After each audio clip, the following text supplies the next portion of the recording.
You don't say one. And there it is. We're live. Wow. I just counted myself in from 10 and Chris missed it. You counted yourself in from 10? No. I did 10, 9, 8, 7, 6, 5, 4, 3, 2. Oh, yes, but then you... And then he waited a beat, and then he goes 1 and made it a you like he's playing with G.I. Joe to. figures. Where are the Looney Tunes? Right in front of you. Welcome. Welcome in, everybody. The real Looney Tunes happens right here. Lumberjack. Yesterday, we actually got a poop joke. I always joke about making poop jokes, and we don't really do poop jokes. And yesterday, we did a poop joke. We did one poop joke. And then that whole stream when you were painting Lord Bzz was kind of the ultimate poop There was joke. an ultimate poop joke in Lord Bzz. But that was also really good painting, so that's the best of both worlds. Welcome in, everybody. If it isn't my favorite afternoon distraction, Nibling, we love you too. Hey. Jason's mistake is assuming Chris can count to 10. I'm a good counter. I never thought about that. I didn't ask him on his interview. I got to be honest. Wait a minute. What comes to what? I never asked you. Did I ever ask you in the entire hiring process, can you count? No, but you want I could expose myself here a little bit in a good way. For the longest time as a kid, hear me out. No, this is actually real. Hear me out. No, where my brain was like, I can expose myself. And I'm like, what am I about to? No. I'm the only one who's here. I couldn't process 15 when I counted. I would always skip it as a kid. Because you couldn't say it, or you didn't want to admit it existed? No. You just wanted to go 14, 16? My brain, for some reason, it took a while for me to actually practice out of it. I'm not even kidding. Did you start counting by twos? No, 1, 2, 3. I had a friend who learned, well, he didn't learn, but he loved counting by twos as a kid. Ooh, and so his problem is that when he was counting, a lot of times he would fall into by twos, but somewhere through the process. So he'd be like 1, 2, 3, 4, 6, 7, 8. Oh, wait. And he'd have to back up. Like if he was counting, like physically counting things is when I would notice it. And I was like, you always miss odd numbers. What's up? He goes, it's a long story. I used to love as a kid going 2, 4, 6, 8, you know. Interesting. And so he would do that as a kid, and he just brought it into adulthood with him where he's like 1, 2, 3, 4, 6. Oh, dang it. That's hilarious. Hopefully he wasn't an accountant. Nobody be counting cash at the motorcycle swap meet. Hey, there you go. And that's where I learned this, is he was counting the cash box at the motorcycle swap. And I'm like, why do you keep missing the odd numbers? Uh-oh. Welcome in, everybody. Hey, we know a Mo. Mo. Bear Paw says, hello there, Monument. I just got 2 brushes I ordered. The Wizard's Butt sticker has been the highlight of the day. Awesome. Nice. Good stuff. Awesome. Rod says, exciting news. Apartment hunt has come to an end. I've decided hobby space come September. What? What? I love a good hobby Where space. have you been living? In hotels? Yeah. Or did you... This has been going on a long time, Wad. Were you living in a smaller one? You don't have to expose any of that, but I'm happy for you that you found an apartment. Oh, why is this? I moved it closer to me. Oh, you did? Did you not want it closer to me? No, that's okay. I just didn't know what this was in my image. I'm like, what the heck sorry. is I didn't that? think about it being in the image. I can turn you up just No, a I do it touch. like this. There you go. I do it like that. Wad, can't wait to see pics. You got to show us your space in the Discord. Show off your space, Wad. Wait. Wait, what? Yikes. Wad moved. Ghost Hunter says Wad moved out of his mom's house finally. Can I come over? Ghost Hunter, you've been super absent. Nibling says Wad lived in our hearts. I rented a room from friends. Sad that I've got to be. That's good friends though, Wad. Hey, that's good stuff. Nothing wrong with real rent. Appetite says I had to set up a temp setup in the kitchen because my garage is not hooked up to AC and it's way too hot. Oh God, I can only imagine being in Arizona. If I had to have a shop in the which I do, we have like a workshop in the garage, but I'm not. I have a big home project I need to be working on. Not doing it till winter. Is that do you have a swamp cooler in there? No, nothing. Oh, I just got myself a portable swamp cooler. Yeah, it's really good. All of the windows have security bars on them, so I can't even put a window unit in there without taking the security bars off. Oh. That's kind of nice, though. Yeah. We do have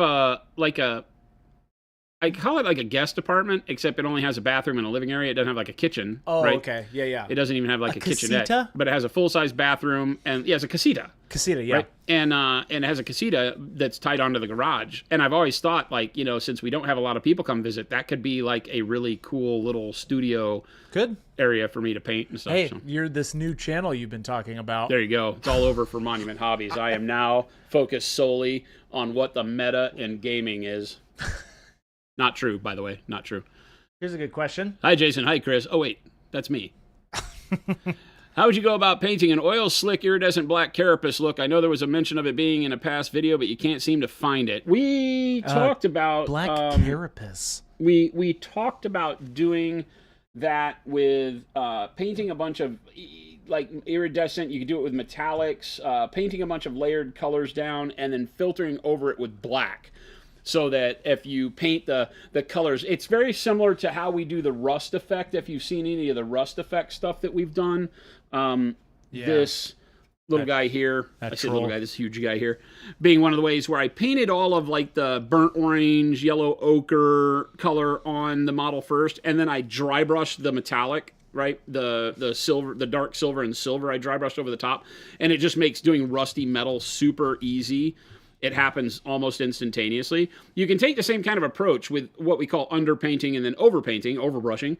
And so you just would paint all of your colors that you want to see in the oil slick or the iridescence, like usually like greens and blues and some yellows and maybe some magentas and things like that.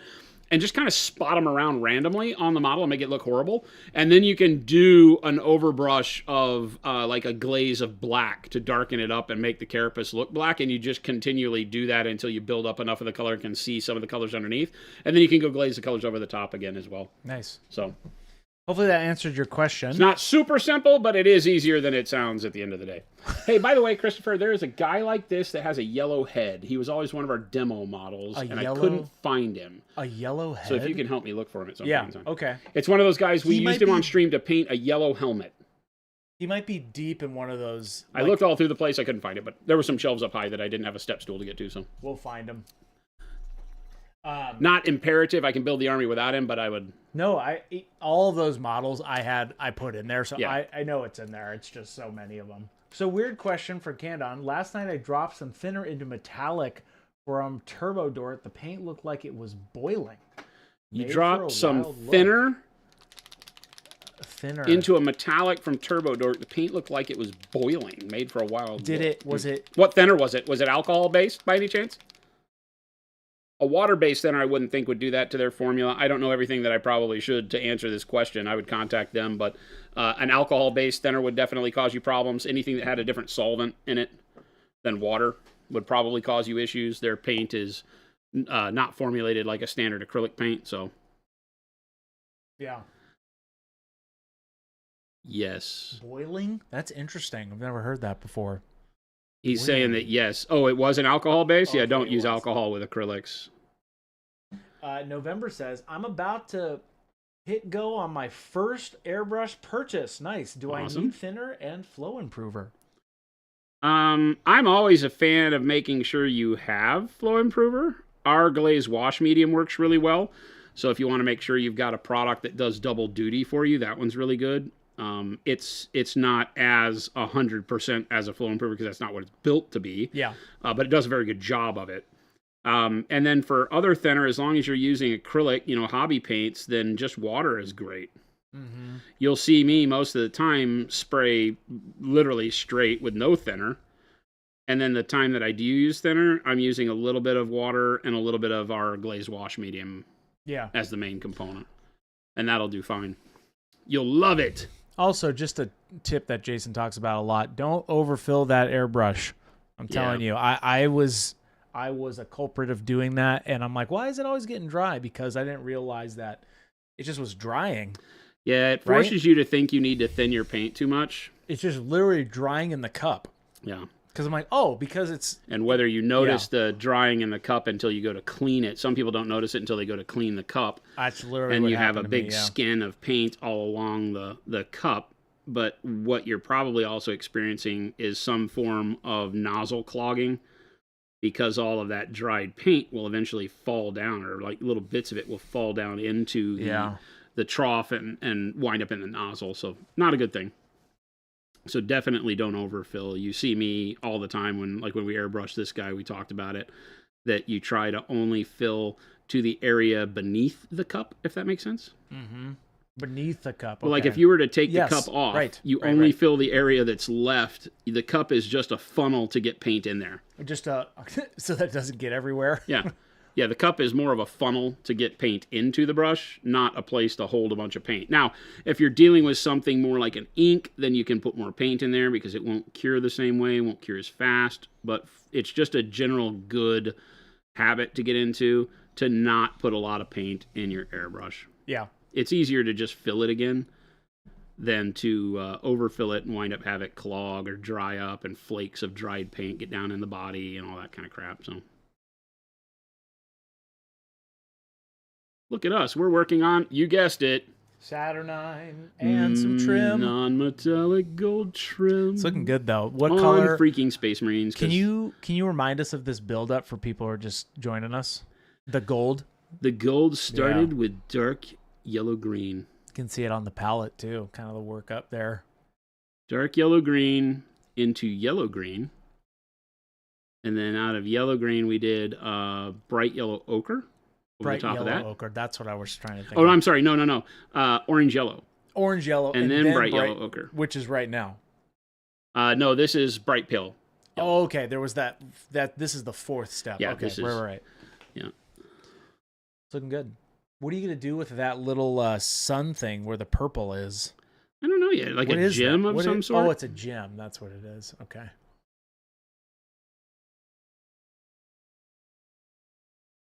Gem.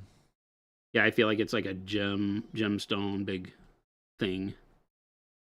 Some gaudy jewelry he wears. Candon says, so I had another question, airbrush question. I put some beautiful gradients on my Tau Battlesuit armor plates. The gradients are red to green. How can I panel line and follow along with the gradient? I just tried pale green and it looked bad over the red dominant sections. Good question, right? When you have a highlight that has to go over multiple colors, your best bet first is to find a bright version of all the colors it goes over and use all of those colors. If you can find a color that is in common enough that you can do it, then you can. Like Chris likes to use olive flesh as a final dry brush on his models. Yeah. Because he paints a lot of very earthy tone models. And so olive flesh gives him a good highlight, kind of a dusty, weathered effect on it, and it looks good on all the colors he's painted, whether it's browns, greens, stuff like that. So you could find a good neutral tone that works on everything. Yeah.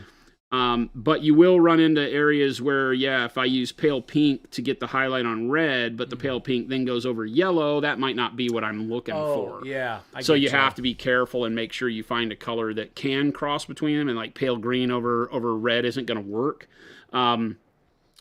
But maybe maybe like a color like a pale yellow would work, something that you think that red has yellow in it, right? Because red is magenta and yellow, and green has yellow in it because it's yellow and blue. So if you find a component color, if they're mixes like that, you can do that. And that would look good. Something, again, like warm flesh is a great highlight for both greens and reds. But if not, then you just find a bright version of each. So you might do over the red, you might do like a pale pink or an orange or whatever color you want your red highlight to look like, and then just stop where it crosses into green and pick a different color. Use the pale green over the greens. It becomes a little tedious to do that, but you can do it. And you can blend those edges pretty easy. Roadside Miniature says, so I was looking at your faded yellow armor methodology. What would you swap to get a similar look for a faded red armor? Let me bring that up real quick. Faded yellow armor. That was the old robot one, right? I think so. I was just looking at all of those. Hold, please. That's, again, another one that would use like yellow ochre and pale yellows and things like that. Roadside Miniatures, you're saying you want a red version of that? Yellow cloth. Look at another one. Which number was it? I know which one he's talking about. Oh, yeah. I think that if you wanted to do more of a beat up red, you could still start exactly the way I've done here. You would just go to something that's a little bit more desaturated, add more of the warm flesh into the red and let less of the pure red show. Because what you really are looking for when we say faded or oxidized is something that moves towards a desaturated almost mixture of white plus your main color. right? I tend to think of like, what would a red car in a junkyard look like? Google that, and it'll give you a good idea of what your colors should wind up like. Whether you do it exact or not is up to you, but you're going to get something that's a little bit more pastel-y when it oxidizes, because that oxidation under sun for paint especially starts moving towards more of a white finish. Right. Gets all dusty. If you've ever walked up to like an old beat up car where the paint was super oxidized, you put your hand on it, you pull it away, it'll be white. Yeah, like dust. Straight from the oxidation. Dust. That's the clear coat oxidizing, and the clear, when it oxidizes, turns into white dust. Gotcha. The paint underneath it fades too, and the paint would be variations of like pinkish or whatever if it was red. Gotcha. But that clear coat is what oxidizes and goes away first and creates that god awful white dust that makes you feel like you got cancer from looking at it.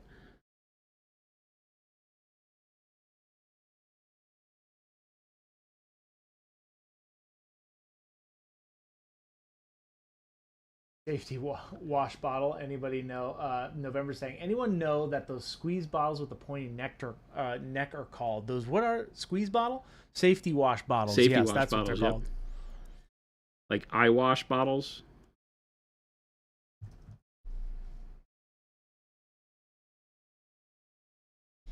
My for all of you out there on YouTube, the chat bot doesn't seem to be working for some reason, so bear with us. I don't know why, because it says it's working on my end, so I will figure that out. It lies, Chris. It lies. Why? So yes, bear with us. You can still see us and hear us because we're live there, but for some reason it's not relaying the chat.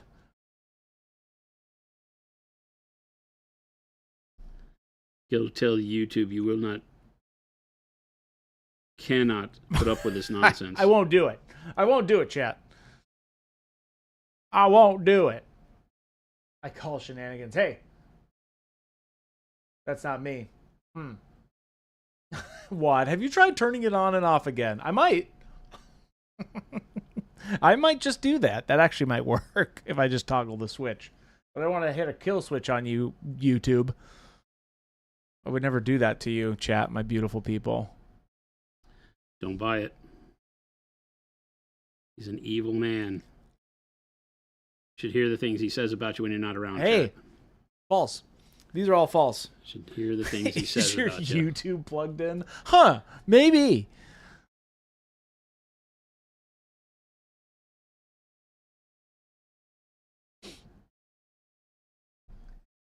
Speaking of lies... Welcome, everybody.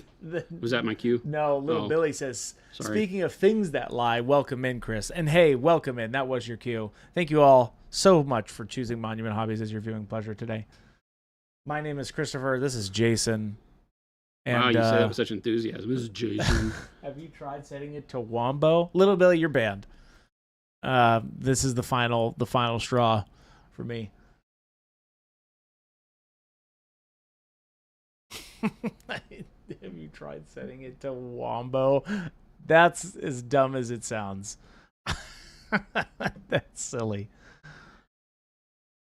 I think in Destiny, the detector for loot is called the Wombo detector. The Wombo detector? I think that's right. I'd have to go back and look, but I believe it's like on your Ghost, you get to set an add-on that searches for loot within 50 meters. I think that the longest distance one is called the Wombo detector. The Wombo combo, whatever that's called. The Wombo, he, she, we, Wombo. Jason, we'll be going to Gen Con Friday. Friday. I will be there Saturday. I will not be there during the course of the day on Friday. I'll be at the booth a little bit on Saturday, but most of my time at Gen Con is meetings, and then I fly out on Sunday, so I'm not really there. Oh, well, he's there in spirit, and by spirit, I mean he's physically here in Arizona. But hey, Candon says, I still want a t-shirt that says, speaking of shirts, and then on the back says, hello, everyone. That's actually funny. Speaking of shirts... Welcome, everyone. That's hilarious. Esfis says, how many layers, give or take, for each of these 4 colors are you doing to build this non-metallic gradient? Usually only one. The first coat that went over so the dark yellow-green was one coat, the yellow-green was one coat, the orange-yellow, the first time I introduced the yellow on top of the green was more like 2 coats. Like I talked about yesterday, one very thin coat to locate the yellow, and then another coat not so thin to position the opacity where I want it. That's the way I paint a lot. We showed you doing that blend late in the day yesterday. Perfect. People that were asking, how I blend and layer my colors, and I showed you how just making sure that every time the first pass you do with a color, you do a little less opaque, so a little thinner, and that lets you kind of position the color where you want it and also start your blend with the previous layer, and then you go a little less thin with that same color to give opacity and punch to it. And so that's the way I do all of these. So at most 2 layers. This color that I'm doing now is 1. When I get to the brightest colors, I'm trying to only put 1, and it's a little more opaque. There, you might see me go back and feather an edge here and there with a glaze like I just did, which is typical for me. But most of what I'm doing is based around only at max 2 layers. I fixed it, by the way, chat. He'll take all the credit, too, I'm sure. I did. I take all the credit. He takes all the credit. I need to practice what you just did up there yesterday. Chat, I'm making that into a quick tutorial of what Jason did yesterday with that wing that you just saw, because I need to do that. I need to practice doing that. I just literally need to practice doing it. Did I mention I need to practice? Yes, about 6 times. I need to practice. I feel like you probably need to practice, Chris. I need to practice. I think you might need to practice. I think once I practice that technique specifically, like what you said, it's kind of the fundamental thing, right? Yeah. Very much so. Which is kind of silly in my mind for some reason, but it makes total sense. Welcome in, Blood Walrus, and welcome in, T. Schmid. Yes, Jason will be at Gen Con, and the whole team is there, so if you're at Gen Con this week, go bug them. Go take them a mini that you've painted, and they might give you a little present. A wizard's butt? Maybe. And by maybe, I mean yes. Oops. They were setting up the booth today. They were. Fully functional battle station tomorrow. Will be very nice. When you meet people and still have paint on your hands, what is the best excuse you have used? That's a great question. No, it's not an excuse. It's a story. It's a Jason is a walking billboard. If I go to if I'm at a restaurant and it comes up, I'm like, don't ask, you don't want to know. And keep it mysterious. That's my shtick. You want to know what you could do for me the next time you do it? Get really offended. Just be like, how dare you? Hey, man, take it easy. How dare you ask about my painted thumb? Are you kidding me right now? Just see what somebody would say. Just get really offended. That makes me laugh. Chris is a horrible person. The booth is 554 melee. 554. T. Schmidt says, I got called out by a barista a while back. She saw the thumb palette and asked if I painted minis. Oh, that's pretty good. You're like, dang it, yes. You're like, gosh darn it. Why'd you have to call me out in public? Mo says, I'd almost brave the 60,000 super sweaty nerds at Gen Con to get some wizard's butt. Almost. Yeah, I'm with you on that one. Almost. I'm a professional counterfeit painter, says Q. Hey, yes, he is. This isn't counterfeit. I wouldn't say this is counterfeit. This is real life. Counterfeit? If he was, if somebody saw them with a painted thumb, like, oh, I'm a counterfeit painter. Because of the ink. I'm assuming that's what the joke is there. I would say I'm a museum thief. A museum thief? But I leave behind replicas. Ooh, that's kind of cool. Because then who would know until they check? Right. Sazzle says, I'm practicing the method Jason showed off yesterday with royal purple and dark yellow green as a test for my death guard. It's like magic. I wish I'd seen that sooner. Awesome. Isn't it so easy, well, too? You know what's interesting is that he does it all the time. It's when we just don't talk about it. And we talk about this a lot in general. You'll pitch something in a different way, and that's when it clicks for some people. Because also true. That's the thing. He's doing it and talking about it, but then when he's like, okay, wait a second, this is what I'm going to do for you. Well, again, it's like sometimes, as a teacher, I hate that term, but as somebody who's teaching, it's easy to get lost in maybe it's the cool thing you're doing and forget to discuss the fundamentals that allow you to do it. Does that make sense? Yeah. So there are times when you are... Sorry, I'm adjusting something real quick. There we go. When you're going through and, we're painting non-metallic metal, yay! But you forget that, okay, in order for it to work, I probably ought to back up a little bit, discuss what it is that is my generic mode of painting that's allowing me to blend colors as I go, have them look good without mixing, and all the other things that might, slow you down if you're just starting out. So I was really happy with doing that at the end of the day yesterday. I told Chris to turn that into a video quick. It's coming, so chat. we'll do it. I'll get it in about 2054. Yeah, he's nothing if not completely slow. No, Jason. I didn't mean to call you out like that, but I did. I actually did. So I'm not slow. There's so many things to do. I'll get it to you. See, that's the thing is Chris is actually very fast, but he has 80 million things to do. So well, I would say this as an important thing. That thing is important because, like, I'll notice a video because I have a backlog we're going through now that Ryan's here, but some things I will change and be like, okay, actually, we're gonna do this one because this helped me. So, chat, it's mainly so that I can go back and watch it. I was gonna say it's totally selfish, but we all benefit. But yes, it is coming out. Zen Dude says, are you going to send update versions of the physical color charts to LGSs? I love having something to hold. Yes, we just updated all those. So that just got coming redone. Very soon. Has a checklist built into it. We did that a while back where you can check off all the paints you own. Dude, my dad freaking loves that. Really? That brochure, dude. He's That's like, great. You got a brochure that I can check some things off of? And I'm like, oh, yes. Do we ever? Do we ever? Yeah, Lumberjack says, that's when the hot pink plaid comes out, right? No. No, that's not a thing. Lying liars a lie. It's not a thing. Nobody wants that in their life. Little Billy says, Jason, this is a good one. Jason's catchphrase is do because he's actually reminding Chris to do his work. Jason, the people voted on what your catchphrase is. Oh no! And I gave them survey. I gave them options, and it's what is it? You see what I have to put up with, chat? That was the number one vote. That is actually very exact. That's right. That's what I'm saying. That feels right to me.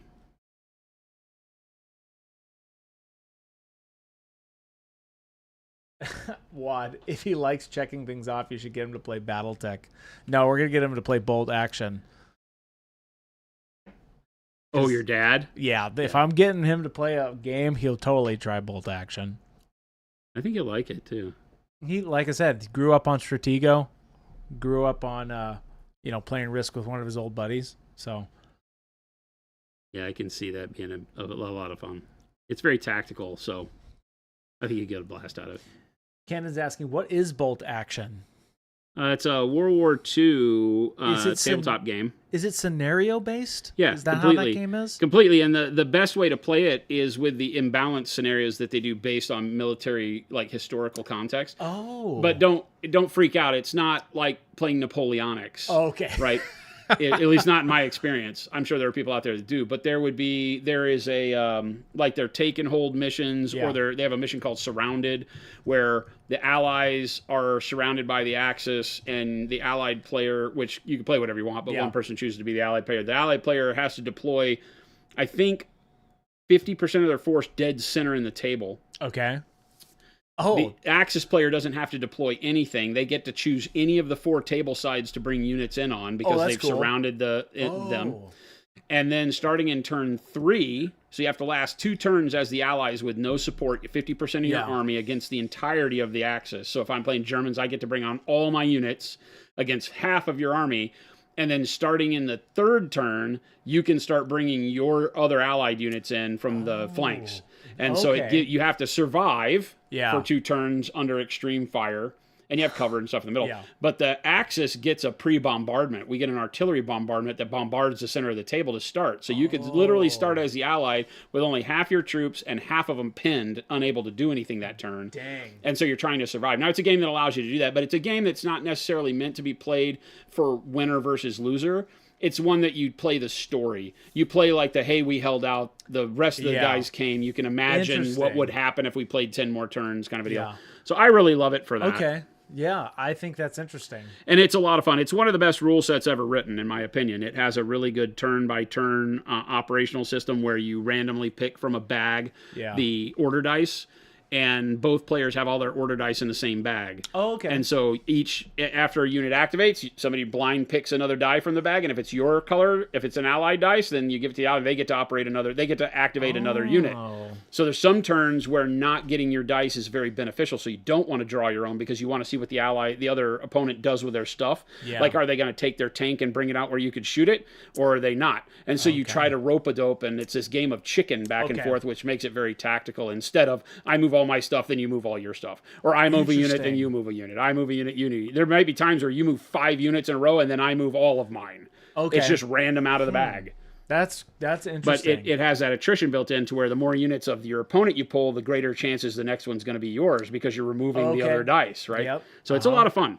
Okay, interesting. We've actually played 40K overlaying the turn sequence of bolt action on it, and it makes 40K one of the most amazing games on the planet. Really? Just by that simple change. Interesting. Yeah. For me, I love playing where I have less information, have to take greater risks, and think about things harder, both on my opponent's turn and on my turn, right? Yeah. As opposed to your opponent just moves all their stuff, and then you get to move all your stuff, because you already have 100% of the information when that happens. I know where all my opponent's stuff is, and he can't change that. Yeah, because the Roadside Miniature says OPR has a rule like that. They call it Fog of War. It's one of my favorite rules. I think Imperialis has something like that too, right? I don't know. Where they have you randomly pick or you flip. You randomly flip stuff. So it's not the bag thing. Interesting. Yeah, so I really love that turn order. That would be really cool to do for Age of Sigmar. Yeah, they took some of that for like Star Wars Legions. Star Wars Legions, when it's your turn, you have to randomly pick which of your units moves when, right? From a stack, you're supposed to shuffle them. Now, people would cheat, but if you're playing against an honest person, they shuffle their units, and every time it's your turn, so it alternates turns. You know you're going to get to go, but you don't know which of your units is going to have to go. So you turn over the that's kind of fun, the unit marker for that unit. Oh, yes. So if it's a heavy, you get to choose from all of your heavy units. If it's a light unit or an infantry unit, you get to pick from all of your infantry units, but you may need to really move your heavy this turn, and you flip a unit that isn't your heavy. And so then they have neat tactics where you have certain characters that can issue, like you can turn that into another order if you want, you know, or you can turn it into what you need, but that expends a resource kind of a thing. So I like games like that that force you to have to pay better attention to the entirety of the game. I think that it's more surprising too. Like it's more of a, you have to think right now rather than grand, like, oh, I've already pre-thought about this strategy, right? Right, because the whole time your opponent's going, he or she has already moved all of their stuff. So you spend your entire turn going, I know what I'm going to do now. Yeah. And then it becomes very mechanical. Yep. As opposed to, I don't ever want to know what my opponent might do. I want them to be able to pick something that fits the moment, not something that is, I show all my cards at once. Yeah. It makes it definitely adds that sense of excitement back into it. What's the unknown? right? I It's a think little bit of thrill of Yeah. saying, I hope this works. And it's not as, don't get me wrong. I actually love Blood Bowl for its crazy random silliness, but it doesn't sound as random as that, right? Blood Bowl is too random. That it is just actually gambling at that point with models. Yeah. You're just gambling with models. Blood Bowl's not my thing because there's no way you can ever get great at Blood Bowl. Yeah, it's just like you're dead. Yeah. You tripped, you fell in the audience and they ate you. Yeah. That's why I'm not a big fan of dice games. We've Yeah. had that conversation a lot on stream. I'm not a big fan of dice games because the RNG is never something you can get better at. Yep. That was two of my best friends. That's their number one gripe with all war strategy, Warhammer style games, right? Is that no matter how good I am, my RNG on these dice will always keep me from not being it. Yeah, I'm a fan of practice makes you better. Yeah.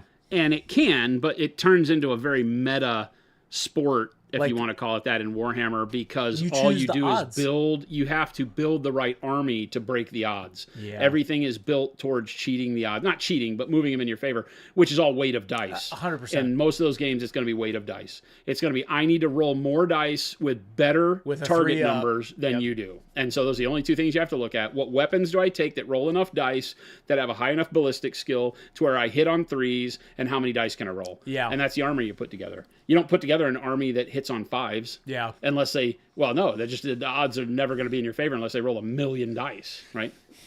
So, Andrew says the dice tell a story, though. I mean, You guys should not check one out- that you're participating in. Andrew says you guys should check out QR's War by War Games Atlantic. Been having a lot of fun with that. Interesting. Never heard of it.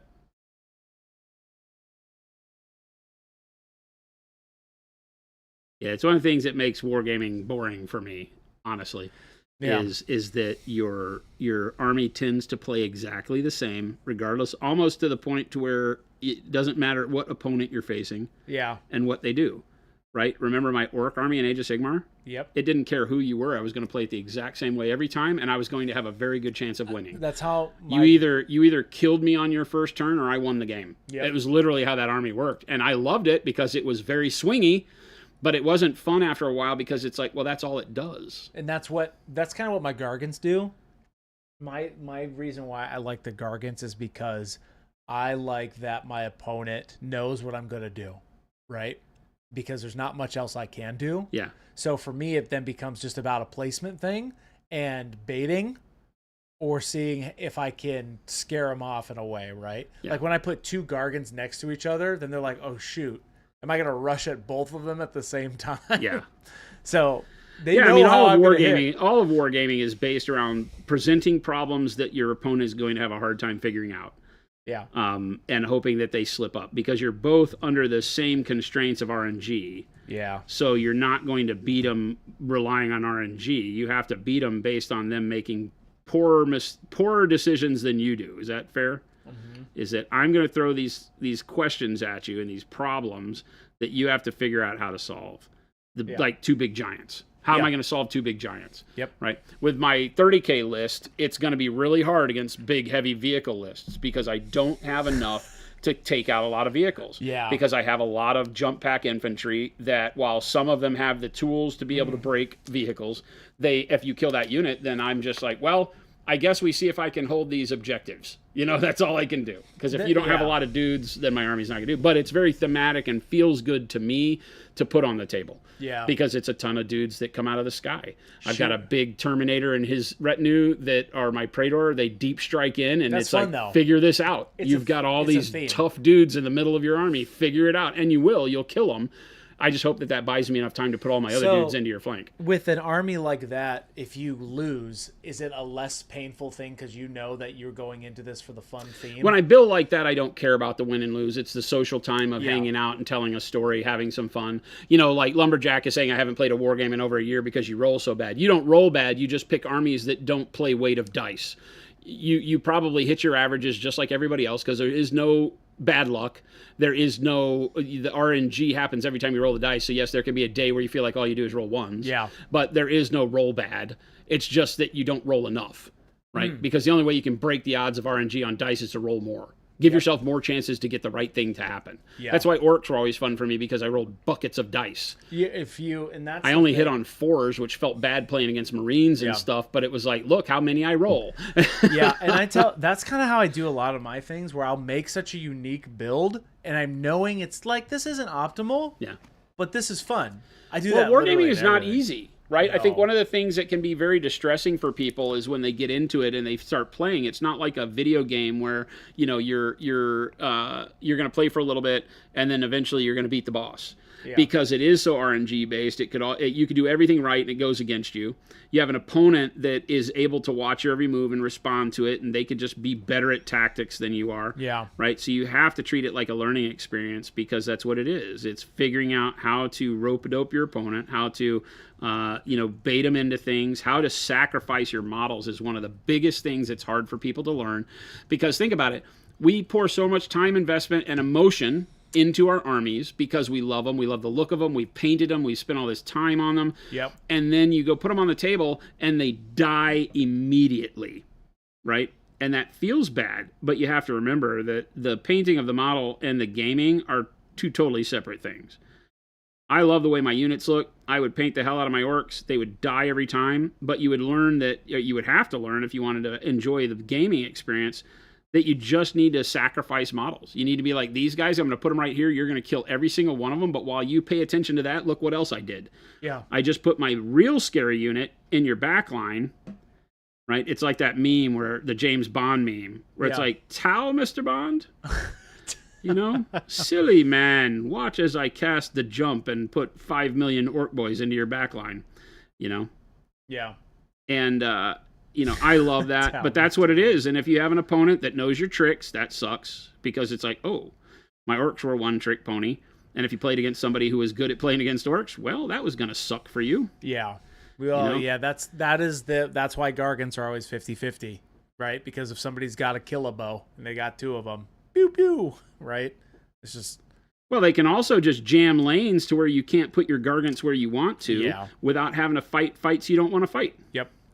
If I put my cheap, useless units in front of your Gargants, that's a obstruction for you that sucks. Yeah. Because you're like, it wastes a turn of combat for me to beat this unit that doesn't matter in the game. Yep. And that's why Gargants hate big, hoardy armies, because you just jam them up the whole game. Check out who can't get to the objective, because I'll just throw 5 guys at you. Well, and then I'll throw 5 guys at you. And then I'll throw 10 guys at you, and you've done 4 inches because you can't do anything, right? Yeah, the ones that come back to life are rough. I just fought Chance with his Skaven. Oh, yeah. Because I have things that clear them, so I killed 20. He's like, well, 6 come back. I'm like, darn it. So it's 6 dudes waste a turn of a very expensive model. It was not. It can get frustrating, and that type of balance is hard. And then you have to change the way you play, so you have to continue to pay attention to the game and the meta outside of what you. Here's where we started. Yeah. With this is the dark yellow green, and then the yellow green, then the orange yellow, and then the bright yellow ochre gives you this level of shine, which when we were painting this, you would have thought, oh, I can start seeing it become metal. Now that your eyes have adjusted to looking at this, it doesn't look like we've even done anything here. This almost looks like one coat of paint. Yeah. Right? So that's the thing with non-metallic, is that it really is a progressive appreciation as you're painting. You will start to feel it happen after about the 3rd layer of color, once you start getting into brighter values, and then every layer past that will start making you feel better, better, and better, until you do something like this, where you put the bright pale yellow on there, and it's like boom, metal, because you just look at this and it's like, oh, mistake. It makes it click once with that extra step. Yeah, 100%.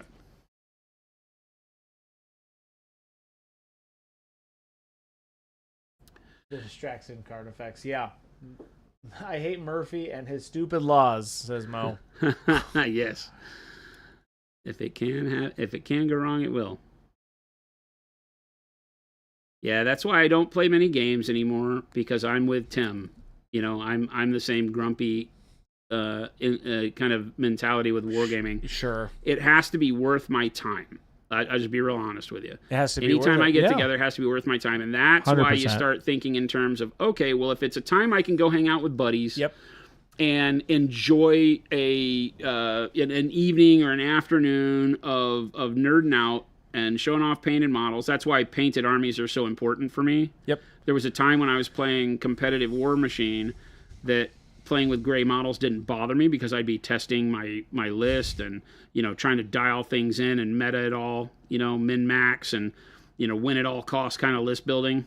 Yeah. Because that's inherent to me. That's something that I'm like, I want to build lists that have an opportunity to win. Mm-hmm. But there would be times where I'd play without painted models because I'm like, I might toss all these units away anyway. They may never see the light of day if they don't do well. Right. Don't play the way I want them to, stuff like that. Now I don't even think about that. Like, I'm going to paint this model and this army to a good standard so that I can take it out and have fun with it. Win or lose, be damned. I don't care. That's 100% where I'm at right now. And it's funny because in the past I've called people out. I'm like, everybody cares whether or not they win or lose, and I get it now. It's only taken me 55 years, but I kind of get it now. I still am not good at it. There's still a time where as I'm losing, I'm like, why do I play this game? Stupid game, Yeah, Little Billy says it right, even though it pains me to say it. I think that's why I love narrative league so much. Well, that is what I've changed my entire playing style of Age of Sigmar to, and the game is way better. It's just so much better without battle tactics that it literally makes it more of an enjoyable experience. That's great. So narrative, I believe, is the way to go. In my humble opinion. Like I said, that's one of the reasons why bolt action is so great. Yeah. Now, any game will still be plagued with people that are win at all costs. And so you'll run into somebody even at a narrative event that is, I'm sure Kyle, who works for us, one of our GMs, he runs narrative events. Best way to play, man. And he does a great job of creating stories to play by that make it seem like, oh, this is going to be great. A reason to have my army.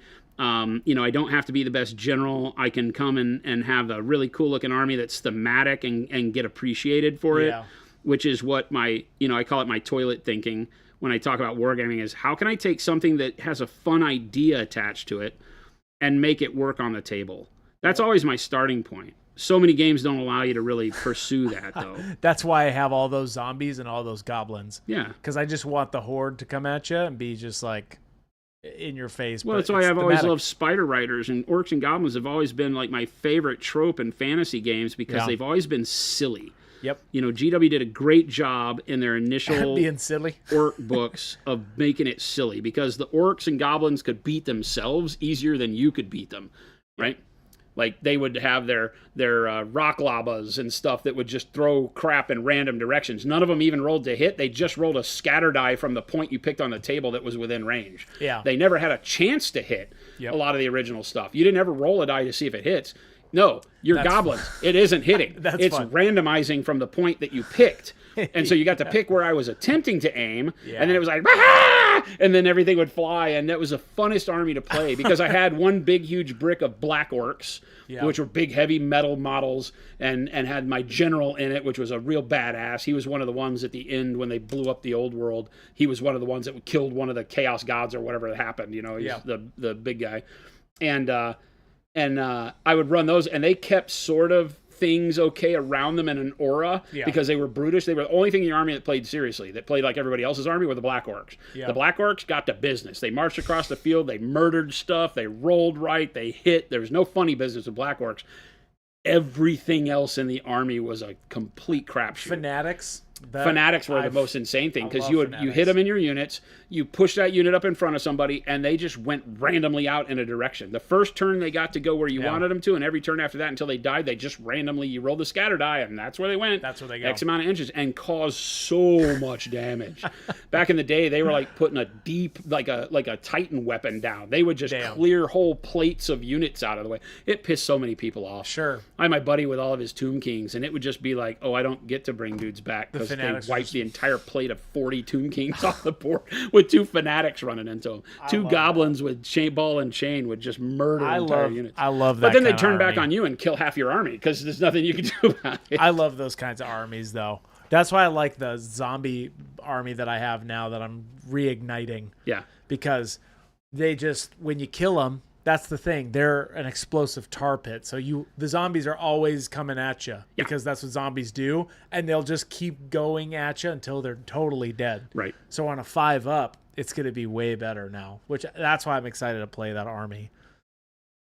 It's going to be silly, though. And now we're getting into the root of what makes gaming fun in this genre is that you can build to suit your flavor. Yep. The problem is that depending on how the meta has been shaped and the rules and models, especially with GW's world, have been released and the need for them to sell enough and all that, you can wind up with something you really love being unplayable. You know, if you ever want to have fun in a scenario where you're not just playing with your best buds. If you're playing with your best buds, I think everything's viable all the time because you can house rule stuff. You know, you don't care. You're drinking beer and having a good time. It's when you go to the game store and play against other random human beings that you know you would like. Maybe they're people you talk to occasionally, but you're at the game store and you know you can't put your army down with anybody because you're like, yeah, it just can't hold up. You're like, what are you playing? And they say the army list that they're playing. You're like, oh yeah, I can't play you because it's too good. Or it's like I don't want to waste your time. You're just gonna rum ram shot all over me, and that's not gonna be fun for me. Mo said, I had a friend who played orcs in those days. His wizard called the gods. The gods did something and tripped him, fell on the army, then wiped out 3/4 of his army's first turn. That's funny. Well, you had like Gork and Mork, and you would call them down, and if the spell backfired, I think Foot stomped your own army. Oh, interesting. Right, like foot of Gork, hand of Mork, or hand of Gork, foot of Mork, or whatever. One of them was a foot and one of them was hand. Hand of Gork and the foot of Mork, maybe, I believe, yeah, or something. Yeah, and it would come down and it could stomp your army. Right, that was the thing. Is everything was so random. The goblin launchers that threw the goblins with the hang gliders out there with explosives tied to them, those would come back and land in your own ranks and destroy you. Yep. I love armies that I'm either going to beat myself or I'm going to beat you. You really don't have a choice.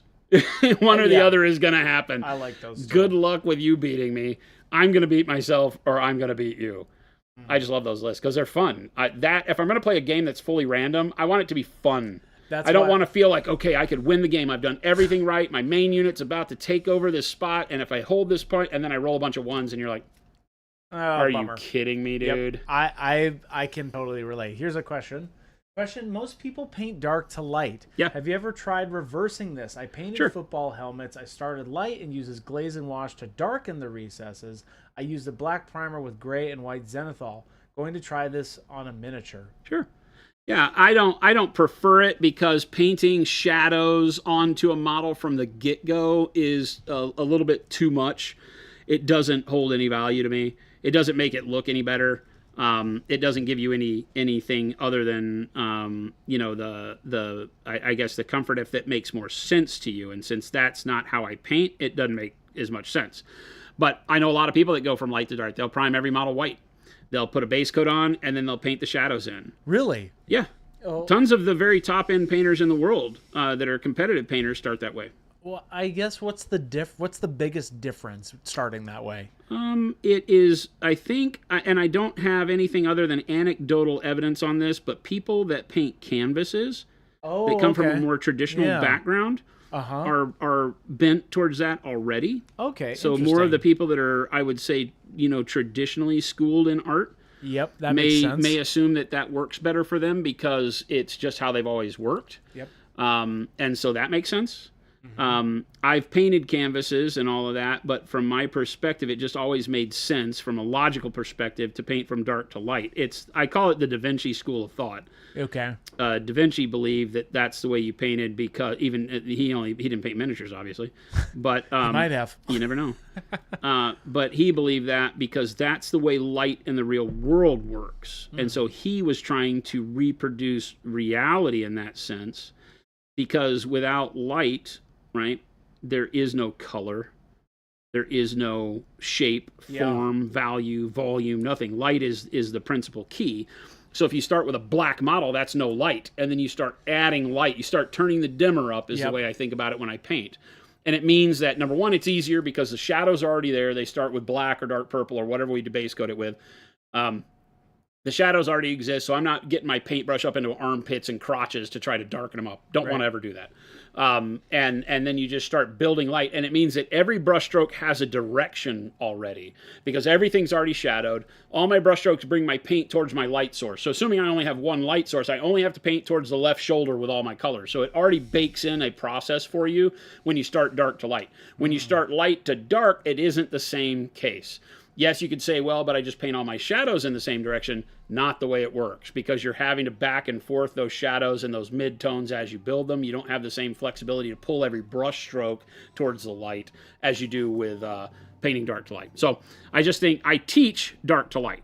It is by far the way that is simplest. But if you have your brain just gets it, when you say, yeah, I paint it, bright first and then paint my shadows on, then perfect, man, go for it. Yeah. There is absolutely no problem with painting light to dark. None at all. Yeah. The T-Terror says, it's an easy concept to prove to yourself, too. Go out in the dark, identify the color of a flower or the shade of a car with no street lights around. Yep.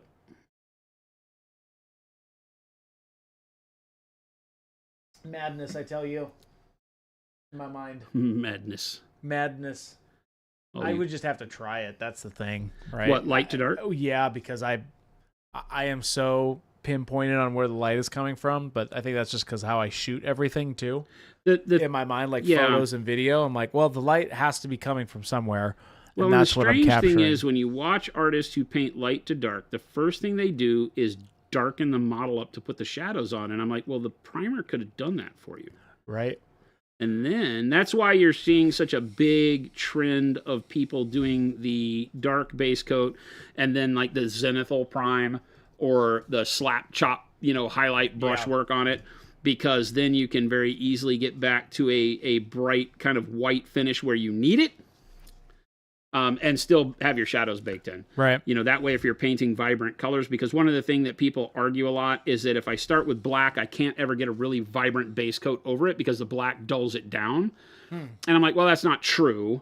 You just have to start... You just have to do a couple more layers than you would if it was white. Like if I were painting, yellow over white, it's going to be yellow instantaneously. Whereas if I'm painting yellow over black, it goes through this weird greenish mid-tone, and then I got to paint another layer and maybe a third layer before I actually get a good yellow. And so I get that people get distracted by that because that's their version of, well, that's not as easy and efficient. And that could be true. But we don't like to paint bright colors over dark base coats anyway. It's not a good way to approach a model. You really want to be able to take and do something like what I've done here, where I started, in order to get to yellows, I started with dark greens, start with dark blues, start with dark browns, dark reds, start with dark colors so that your shadow gains some influence from that too. Yeah. So, what Warhammer army would Da Vinci want to paint? Mechanicum. Doesn't that make sense? He was a very scientific, mechanical guy. Yeah. He did he drew stuff in flight and things like that. So I feel like Mechanicum would be Da Vinci's thing.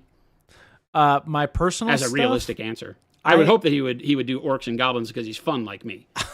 Little Billy, what's your daily camera? I've got a personal, not here at work. At work we use a Fuji, but I have an old Canon Rebel XTI. It's like one of the original ones. But one of my current hobby ventures is getting into, I have a camera called an Intrepid. It's a 4x5 film camera. Mm-hmm. I'm looking into getting into 4x5 Polaroids, not film development because that's so expensive. A 4x5 film exposure and getting that done is just too expensive. But bigger Polaroids, a company just came out with something not too long ago that will allow me to take massive Polaroids. That's kind of my hobby venture instead of buying an old film camera. I would shoot on film as a hobby, but shooting video film is extremely expensive.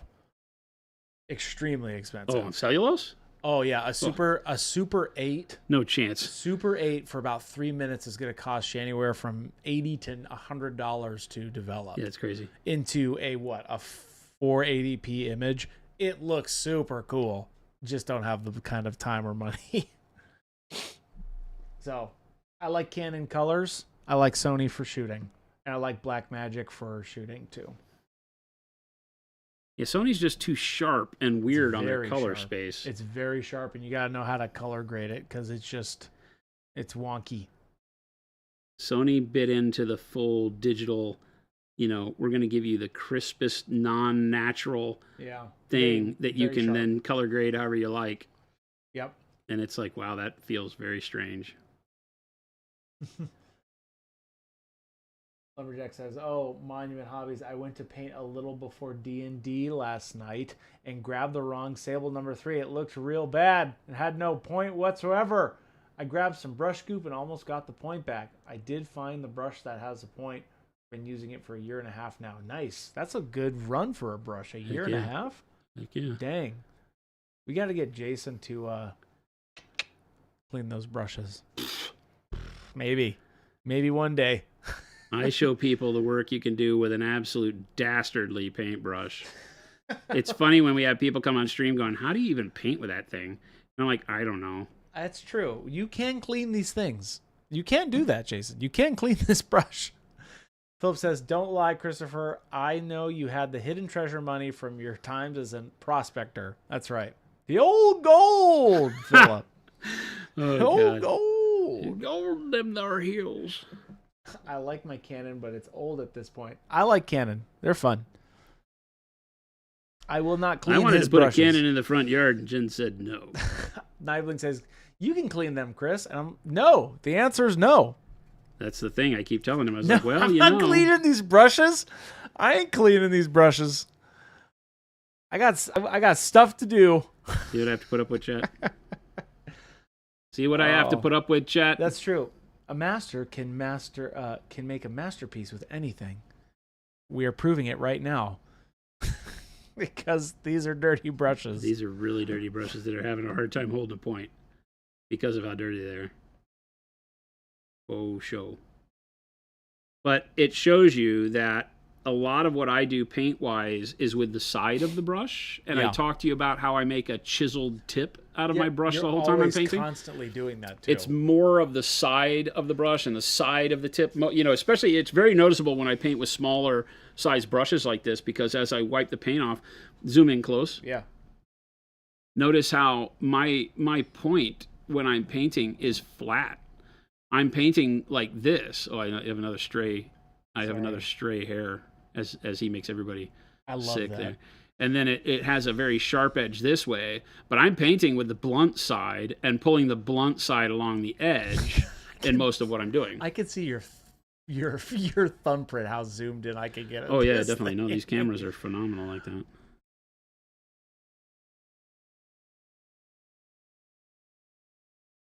Nice. Surgery. But you will have to do more of like what I just did, clip hairs off, if you don't clean your brushes. Because by not cleaning them, it causes them to separate. It pulls the hairs out individually. And then as I'm moving them, one single hair doesn't have the strength of the group to hold it together. And so now you're bending one single hair as you're painting, and that'll crack them off. It's kind of like a good metaphor for a team. Yeah, it is. You got to clean the team. You got to clean the whole... You got to clean the brush to keep the team together. That's right. Clean the brush to keep the team together. 100%. Wow, there's a lot of prophecy in that. Speaking of prophecy, welcome everybody. I don't know what that had to do with prophecy. It is 3:03 p.m. Mountain Standard Time, and by Mountain Standard Time, I mean Monument Standard Time. And we're painting up some Saturnine non-metallic gold. I think next week, Jason and I have been kind of teasing doing some batch painting on some of your Horus guys, Jason. Could be, yeah. Could be, as in potentially. So yeah, that's it.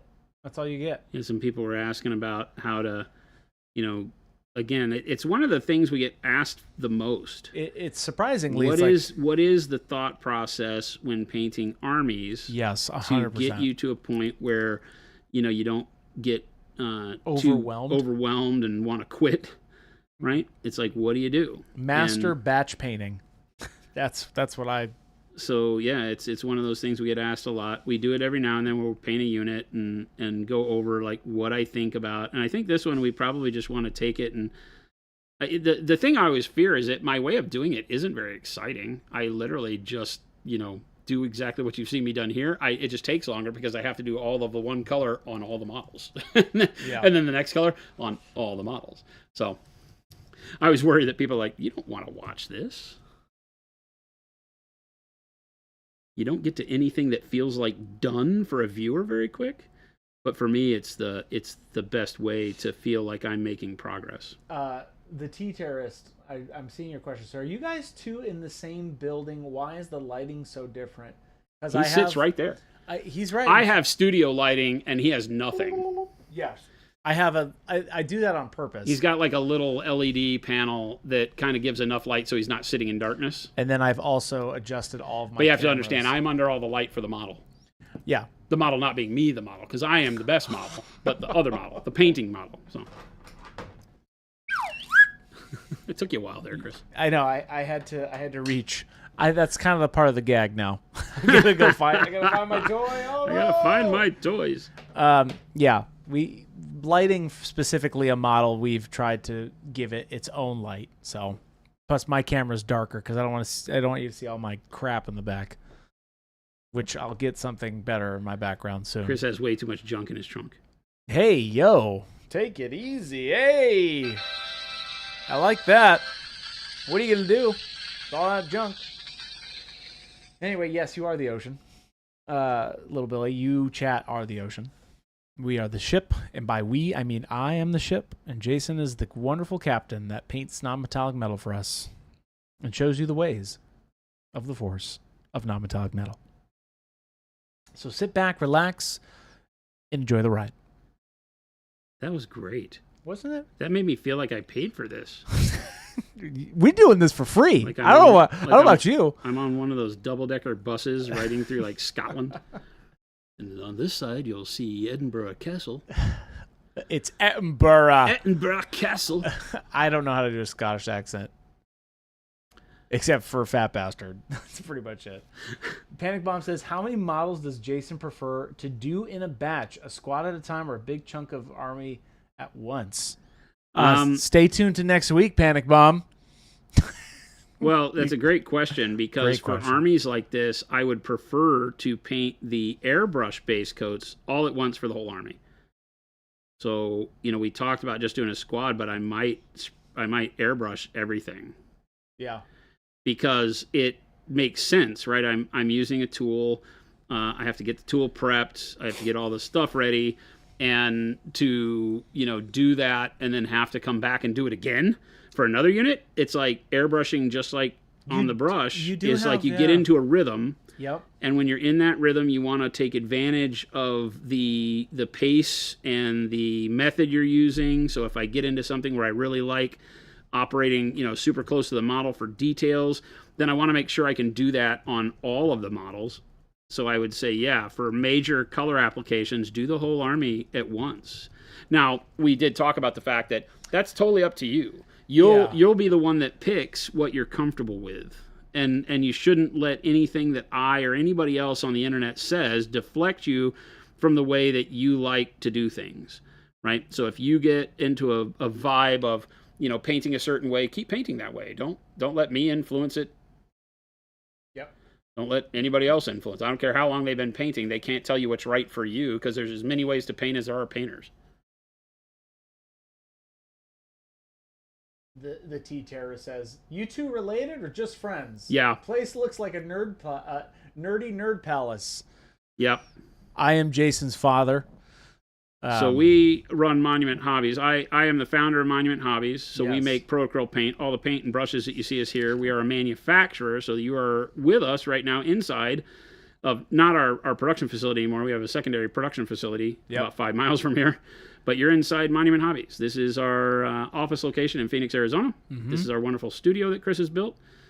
Studio is our marketing director. Yep. And 3 years ago, we built this. I'm the old guy that paints stuff. 3 years ago. Been a long time. It really has. It's been great, though. Michael Holt says, are you doing every unit in the army the same color? Yeah. I might change things unit by unit to do, like, there might be a unit that has black shoulder plates. Yeah. I tend to do, like, helmet colors different unit to unit so that I can get away with seeing on the table what's what sometimes. Yeah. So there's some things that you can do to, bring life to your army.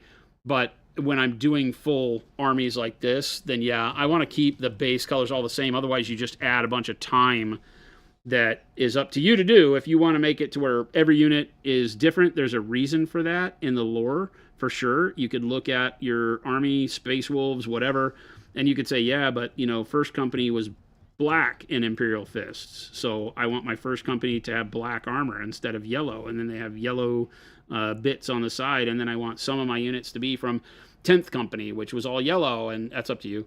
I love those things. I'm just at the point in my life where I don't have time for it. I don't want to make time for it. It's not about having the time. It's about caring enough to do it. I don't care enough to do it anymore. T-Terror says, I really should look into Pro Krill. I need a better yellow. We got you. You're going to love it if you haven't tried us. So you do have a lot of those guys, and they're all the same. A ton. If you weren't doing this in particular for stream, would you normally just clear them out with an airbrush? Like step by step? Would. Which, I might. You could probably do that in a stream or two, which might be beneficial. I would like to see I could airbrush the base coats on the entirety of what I have over there in one stream. Because then you could make it, then it's about uniformity, right? Yeah. Where you take a boatload of guys from point A to point B and it's like almost done. That's the big key, mind, right? Is because it's daunting, right? Here's this tray. And this is only a fraction of the army. I know. I'm going to zoom out real quick. Yeah. I have. Look at those. I freaking love those. Those jetpacks, dude. I have 58 individual jump pack guys in this army. 58? There's 5 squads of 10, 1 squad of 5, and 3 commanders that all have jump packs. Yeah. Then there's the 6 Terminators. Yep. Including the guy we're painting now, the whatever he's called, Praetor. Yeah. Praetor. So that's 58 and 6 is 64. I've got 3 jet bike guys because they are anti-grav and have deep strike as well. So I got 3 of the scimitar jet bike guys. Okay. So that's 67. I think that's it for dudes. That's a lot of dudes, though. I mean, even this right here is a visual I think sight. it's 67 total dudes, and then I have 2 of the Saber strike tank, the Recon strike tanks. Right.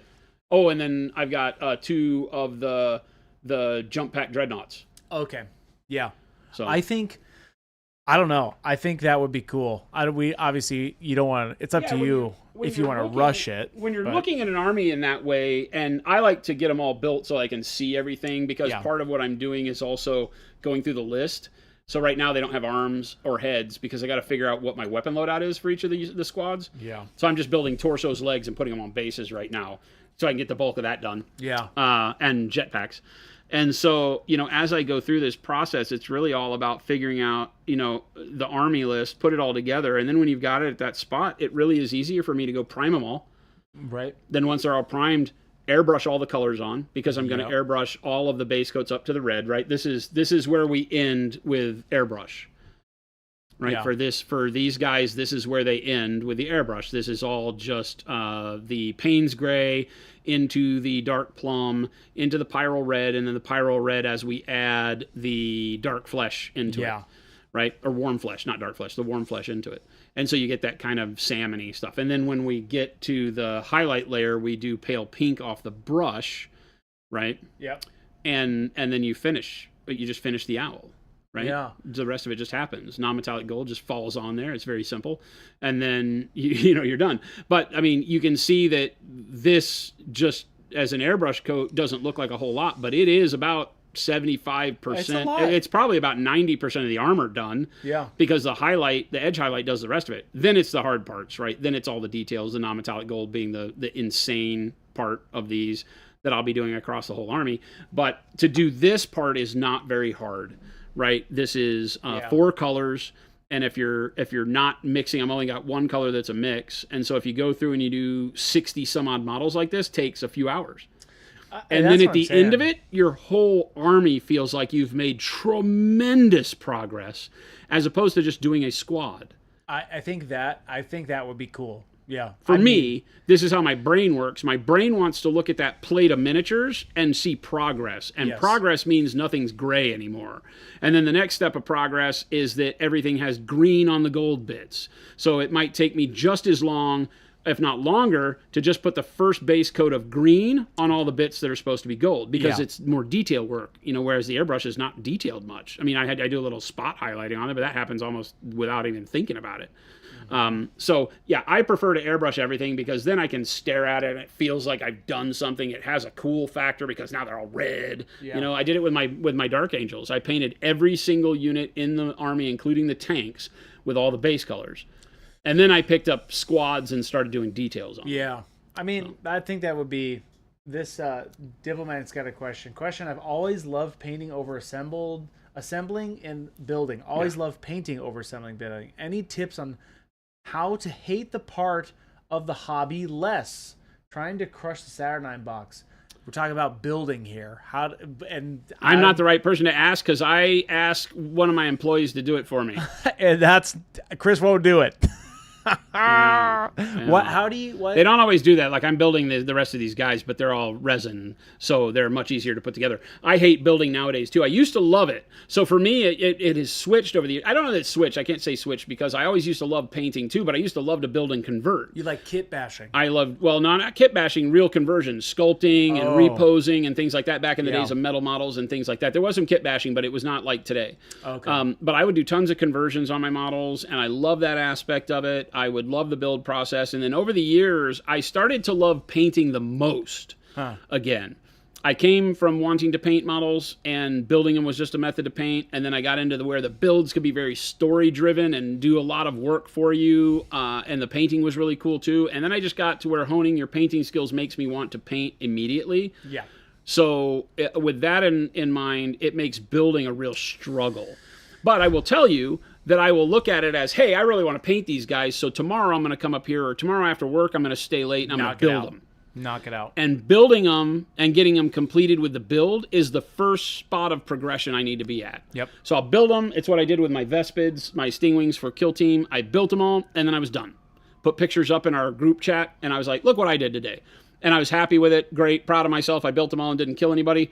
But I'm right there with you. But I treat it like a completion to get them built. Yeah. Not that building is where the work starts, because then it's hard to do, because it takes a long time. It's tedious. It's just not as fun. So I just build them and I say, they're built. That's awesome. Now that they're built, the fun part can start. Yep. So I can't paint unless they're built. And if I can't wrestle one of my guys to build them for me, which I have a lot of guys here that love to build. So for those guys, I can be like, hey, I need you to build these for me. Here's some money, and have at it. I like that. But yeah, that's how to not hate building. I don't like building. I don't like building. Everybody here knows it, because I'll be like, oh God, I gotta build. I gotta build these damn things. Are you kidding me? That's okay. Sometimes you have to build you have to build the owl. You have to build the owl to just finish the owl. That's a part of the battle. I don't mind building. I don't love it. I don't hate it.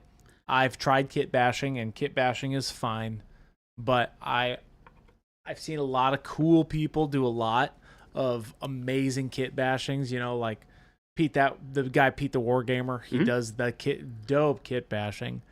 But I'm just like, dang, I need a lot of extra boxes if I'm gonna do this. Well, that's the thing, is especially if you're getting into like 40K, you'll always have a lot of bits left over. Yep. And so there'll be a point where kit bashing makes tons of sense. When I was working at GW, I would tell you that all of the converting and stuff really just came alive for me at GW, because I had all the bits in the world. Well, you remember you told me about that stinking catalog. The old bits catalog from GW was available to the public. Where is that? But when we worked there, you got to order by the pound. The public only got to order, each piece had a price in the catalog. Yeah. And so you could order them at your GW store and you could get them delivered, but it was like buying models. It was cheaper, but it still had a cost per piece. When you were an employee, one of the benefits at GW at the time was that you got to order bits by the pound. And so they charged you by the pound. That's crazy. And so I was ordering plastic and metal bits, and we were paying $20, and I would get a freezer bag full of bits, like a big-ass freezer Ziploc full of bits from Memphis. Wild. And I had stuff to convert 18 armies in there.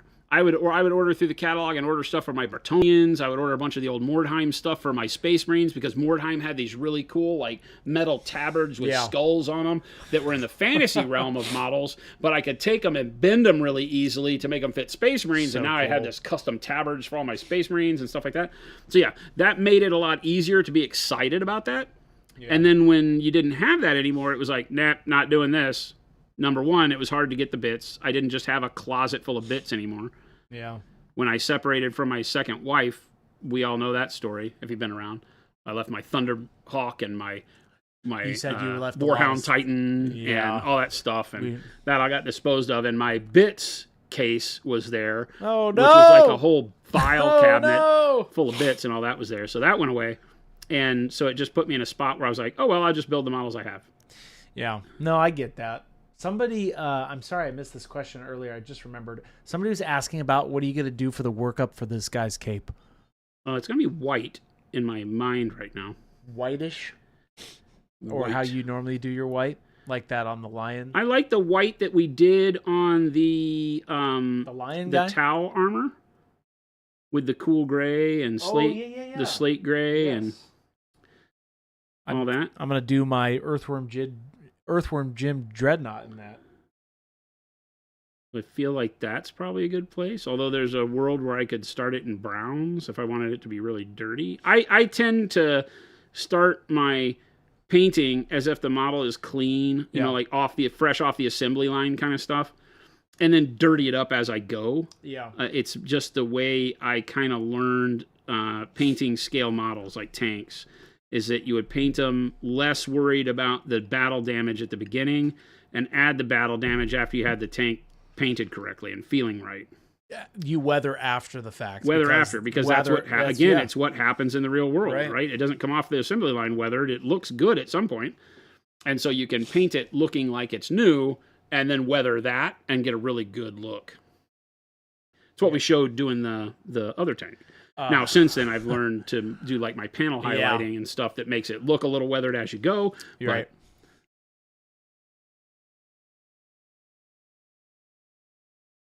Panic Bump says, that Tau workup works so well on my apothecaries I did. Yeah, it's great, right? Those AMG colors are fantastic. Oh my gosh, yeah. It's the best way to do white. That's for dang sure. Shout out to Ryan. He's our video editor. He edits all those now. He did a great job. I always worry about Ryan like being really sick of my voice. I don't think so. I used to ask you that too. Like, are you sick of hearing me? No, I think it's funny because, you know, you have to precision watch it, and that is like watching 4 streams sometimes 100%. In a row. But that's not a bad thing. We try to get it into bite-sized chunks for all of you. I think that you guys are going to like the Space Marine one. We're doing a good job on that one. It's coming out very soon. The blue. Yeah. Just like, and like you said in the video, it's just a good workup to do a Marine. I don't care what color. You could literally just plug and play it. So it's more about the strategy of getting one done in any color. Ultramarines look awesome. They're cool. I like the color scheme. The blue works. They're the poster boys, and you know people laugh about it, but Ultramarines look really good. It never is a bad thing to have them on the table. Blue is one of those colors that doesn't get as monotonous as a table full of yellow, or a table full of red.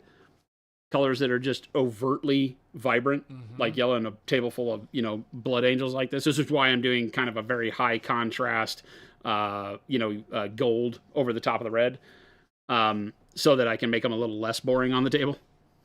Because like Imperial Fist, I always used to love. That was my first army. If you asked me to do Marines, I'd be like, all right, we're doing Fists for years. And then I just got so sick of looking at yellow and black on the table as an army.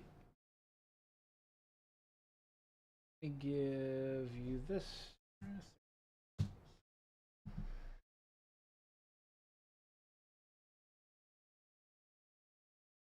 Teacher says, I love the post-Roman Empire look like they're leaning more into these days for Ultramarines. Yeah. It's cool to see their identity beyond just a color. Also, T-Terrorist, that's the amp colors that we were talking about. I just wanted to make sure you got that link.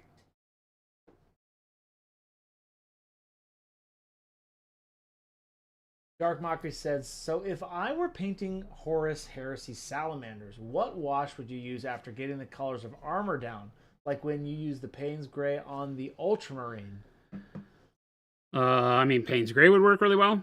Brown Gray would work really well. It just depends on what you're wanting the wash to do. Is it really more of a shade?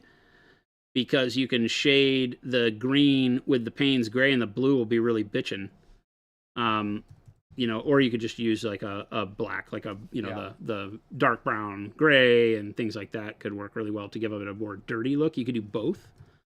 There's a world where you can, use one color as an overall shade color and then come back after it with something that's a little bit more gritty to do the weathering part. It's really up to you.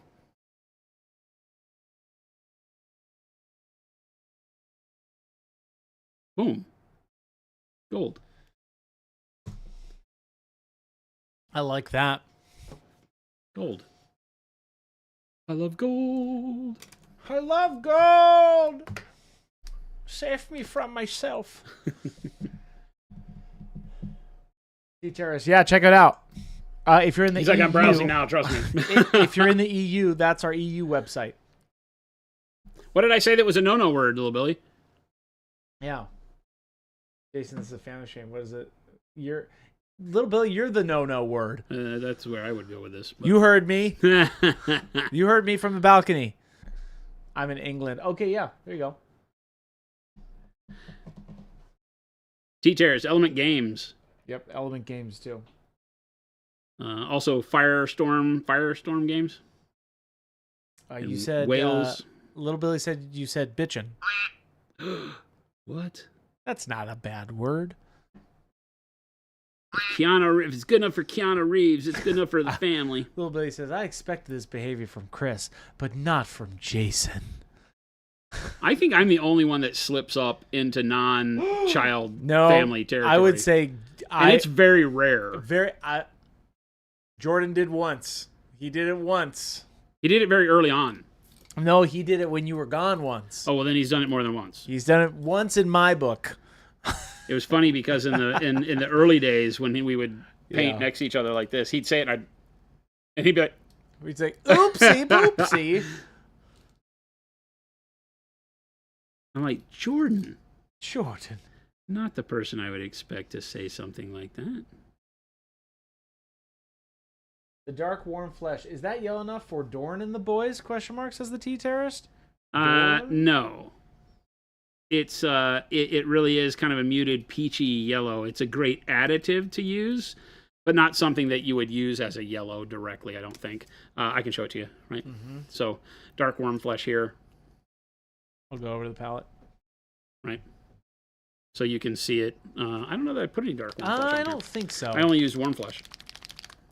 Do a little so I've got yellow orange. I thought about mixing it in with yellow orange, but it wasn't going to be quite bright enough. Right. So you can see where it sits. It's like I said, it's more of a peachy color. It's a little T-Terror says it's a little desaturated. Very much so, yeah. Comparatively, I mean. It's a flesh tone. Right. It's a flesh tone. It's a great highlight color with yellows. So if you're doing chipping on the armor, it's a great place to start. And then you can do pale yellow over the top of that. Fantastic color.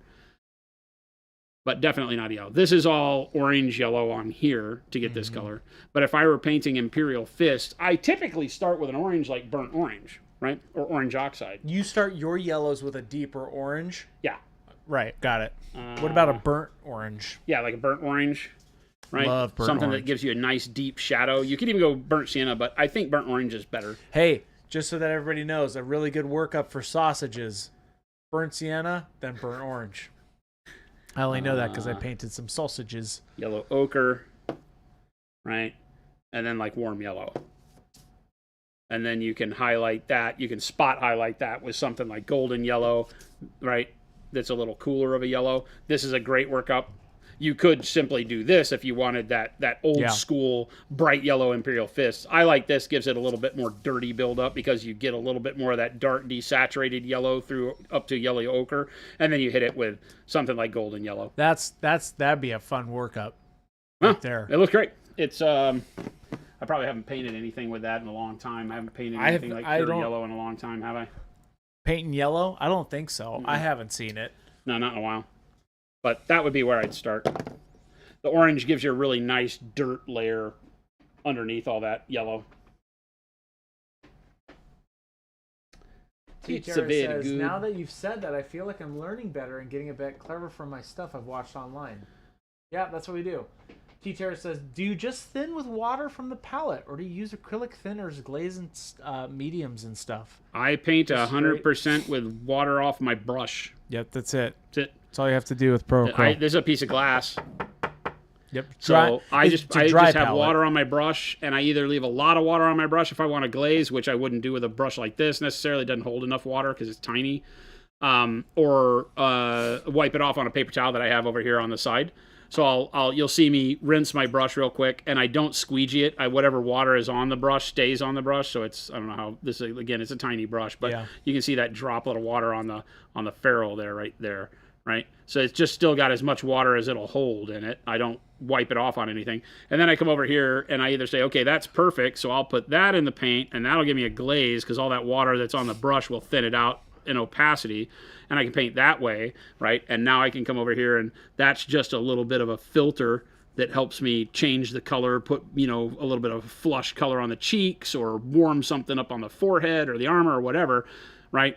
Or I rinse my brush off, wipe it off a bunch on the paper towel, get rid of nearly all of the moisture, and then when I paint, I get the full color. Yep. And everything I do is painted that way. Like, everything I do is painted by just controlling the amount of water I leave on the brush after I rinse it, and that amount of water comes over here into the paint, and I don't put it directly into the droplet of paint. You'll see like all of my paint here is pulled out into little pools, so I would just come up and like touch the side of the paint droplet that's on my palette and pull it down so that I can thin it out here, but all the rest of my paint on the droplet is still right out of the bottle. So I'm not wetting the entire paint, just this part I'm going to use, right? That way I can go back and then wipe my paintbrush off more, and like you just saw me, get more of the paint and get either an opaque line or a whatever I need without changing my paint or having different sections for different things. The paint should the way I teach, the paint should always be able to act like it's straight out of the bottle. Yeah. And then just adjust it as you want. Whenever I try, November says, whenever I've tried to add even a brush load of water, the paint spiders on the model won't coat. What am I doing wrong?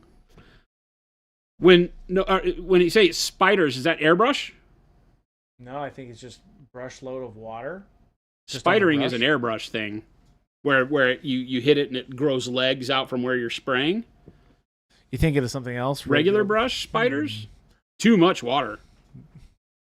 A lot of water. Too much water. Beating up and running on the surface. I don't have the right words, LOL. Beating up? Maybe that's what you're talking about, Northrex, is beating up. Beating up, yes. Says November, beating up. Too much water? That would be too much water. I would say if you're using our paints, to focus less on thinning and try using it straight out of the bottle with no water. I'll be honest, I barely use any water. I barely thin at all. I barely use any water on and I paint the same way Jason paints, like on a dry palette, and I barely any.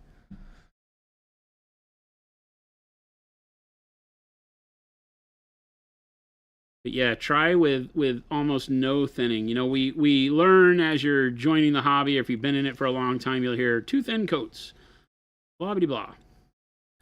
And that comes from a world where we have painted with such thick paint for so long. Where we have to do that. Where we have to thin it just to be able to use it properly. Right. And we miss the point where it's like, but a paint that comes along like Pro-Acryl that's built for painting miniatures is something that is made to be easier, so you don't have to spend any time on your palette except to adjust opacity. I tell people all the time, the only time you really want to thin our paint is to make it more, not more, you can't make it more opaque, but to make it less opaque. right? For glazing and such, like what I'm doing now, where I'm just kind of skimming the surface with it, right? So I'll add more or less water just for that. And for anything other than that, then I'm usually using it as it comes out of the bottle with no thinning at all. Michael Holt says, but how do I keep my paint from drying out, though, that I haven't added any water to? What do you mean? Yeah. Your paint doesn't dry out because it doesn't have water in it. The more water you add to your paint, the faster it dries out. So any tips on keeping your paint from drying faster? Don't put as much out on your palette so you don't notice it. Acrylic paint's going to dry no matter what you do. That's true. There is no way to keep it from drying. You could add drying retarders to it, and that's going to make it not work right on your model. So just put less paint out, use it all, put more paint out. A lot of people will put their paint out. One big thing that I talk about all the time is, just for example here, you'll put paint out and you'll see people, even on YouTube, they'll take it and they'll spread it all around. Right now you have this big pile of paint spread out all over the place, and then you see them paint with it. It's on a wet palette, and it's all spread out. But what you've essentially done is you have made more of your paint spread out to touch air, and everywhere the air touches your paint is where it dries first. So by spreading your paint into big puddles like this, you guarantee that your work time is down. So that's why you'll see me, and you probably can't tell here, but like here's it, because I'm using a paint that's nearly white. But this paint that's live here, this same little droplet of bright pale yellow is here and is wet, right? Everything you see here around it is where I've pulled a little bit out to use, and I'll pull it out in every angle around the paint, but the droplet in the middle stays wet until it's used up in most cases.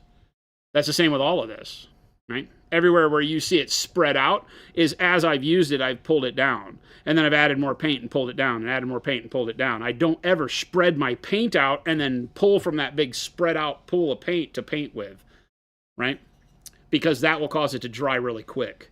So just keep it in a droplet. Don't put too much out, like 1 drop, 2 drops, and then use all of that and then put out more paint. It may seem like it's interrupting your workflow, but by leaving the paint out for a long time is what's going to cause it. First, it skins over, and then you pop the skin and you have wet paint underneath. And you use the wet paint underneath, and it has this little igloo, and then it collapses, then you put more paint out, but you shouldn't put that much paint out unless you're base coating and you're using a big brush and you're going to use it all up. You just get used to how much paint to put out. The Mo you know. We know Mo. We know Mo. He was here earlier. Mo, you're probably in there still. He's still there. Avian, what's going on? There you are, Mo. Oi! YouTubers always pushing wet palette, yeah.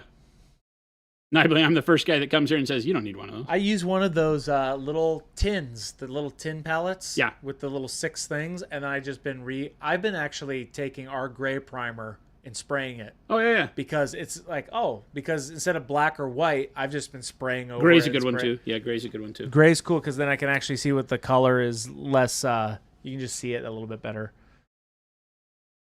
Yeah, your palette looks like little candy dots. Yeah. Yeah. Yeah, you'll see so many people, and we can pick up bad habits without knowing we're picking up bad habits because we watch it being done. We replicate it without knowing. It's kind of subconscious that when you watch a painter and because when they're filming, they're showing you the color. They're not showing you the process a lot of times. Yes. Very few people are saying, and when I'm on my palette, I'm doing this, this, and this for this specific reason. They're just mixing color. And because they're doing it for camera, it's I don't want to call it Hollywood. It has a function, but they're doing it for ease of use on the camera. Yeah. They're not doing it because that's what works best. Now, you may find that they've also learned that bad habit because I know a lot of very good painters that's how they treat their paint.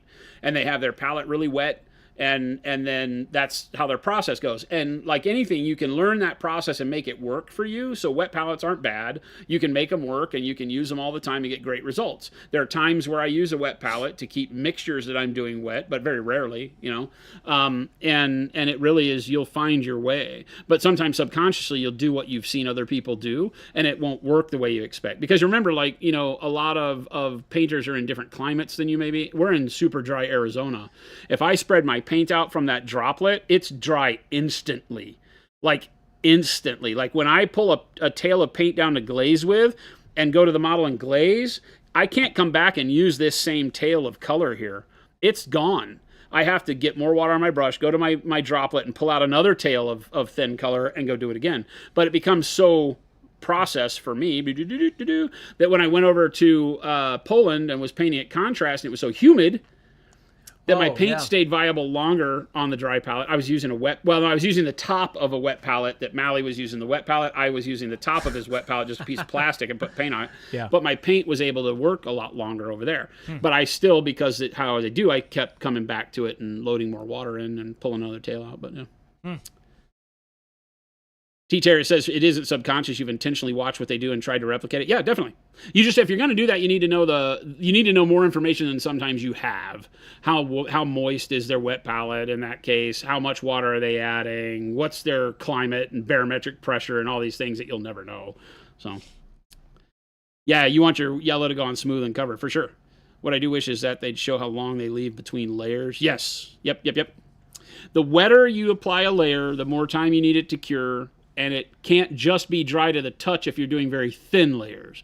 Because understand the mechanics of paint curing is that it creates a thin layer of plastic that contains pigment that makes color on the model. And so the more you thin the paint, when you apply it, the physically thinner that layer of plastic becomes when it cures. And when you re-wet it, it could tear it. Right? You could strip it off there. So you need to give more time. Lighter brush stroke in a lot of cases is what will get you really good blending when you're working in thin layers if you're trying to work your yellow up very smooth. So all that. Like when I'm doing this gold, there's no difference in this if you want to pop in super close. I'm using really rough brush strokes, right? There's not a whole lot of blending going on here. It's pretty rough. But it still comes out good at the 3-foot level, right? So unless I'm painting something for display quality, I just want it to look good from here. Yeah, I mean, heck, way zoomed out because I have it typically zoomed in, but like from there, it's that's gold. like on the gaming table style. Yeah, and so I'm just really looking for that. But you can paint to your love. You've been trying to get even thinner layers so that you can build coverage without building texture. Yeah. And just going too fast. The thinner you paint, the more patience you have to have because you will tear layer to layer, and you can tear it all the way down to like the primer early on. Again, that's a great reason when painting yellow to start with darker family of color in yellow, the dark reds, the dark browns, dark oranges, things like that. A lot of people say paint like a hot pink layer and then paint your yellow over the top. Well, all the pink and the yellow do is make orange. So painting orange first helps you not have pink in the shadows if you miss a spot. So start with orange, build up your yellows over the top of that, and you don't have to worry so much about being thin because you're starting from dark colors, working to light colors, and the only space you're having to really worry about how your yellow applies is in the highlights. But the model will look yellow. Make sense? So I haven't painted a lot of yellow on this gold. You still see a lot of the green, but it doesn't stand out as being green. It stands out as being gold. But when we look at where the yellow really came into play, zoom in real tight again. Yeah. The yellow is literally right here to right here. That's it on this part. Yeah. Right?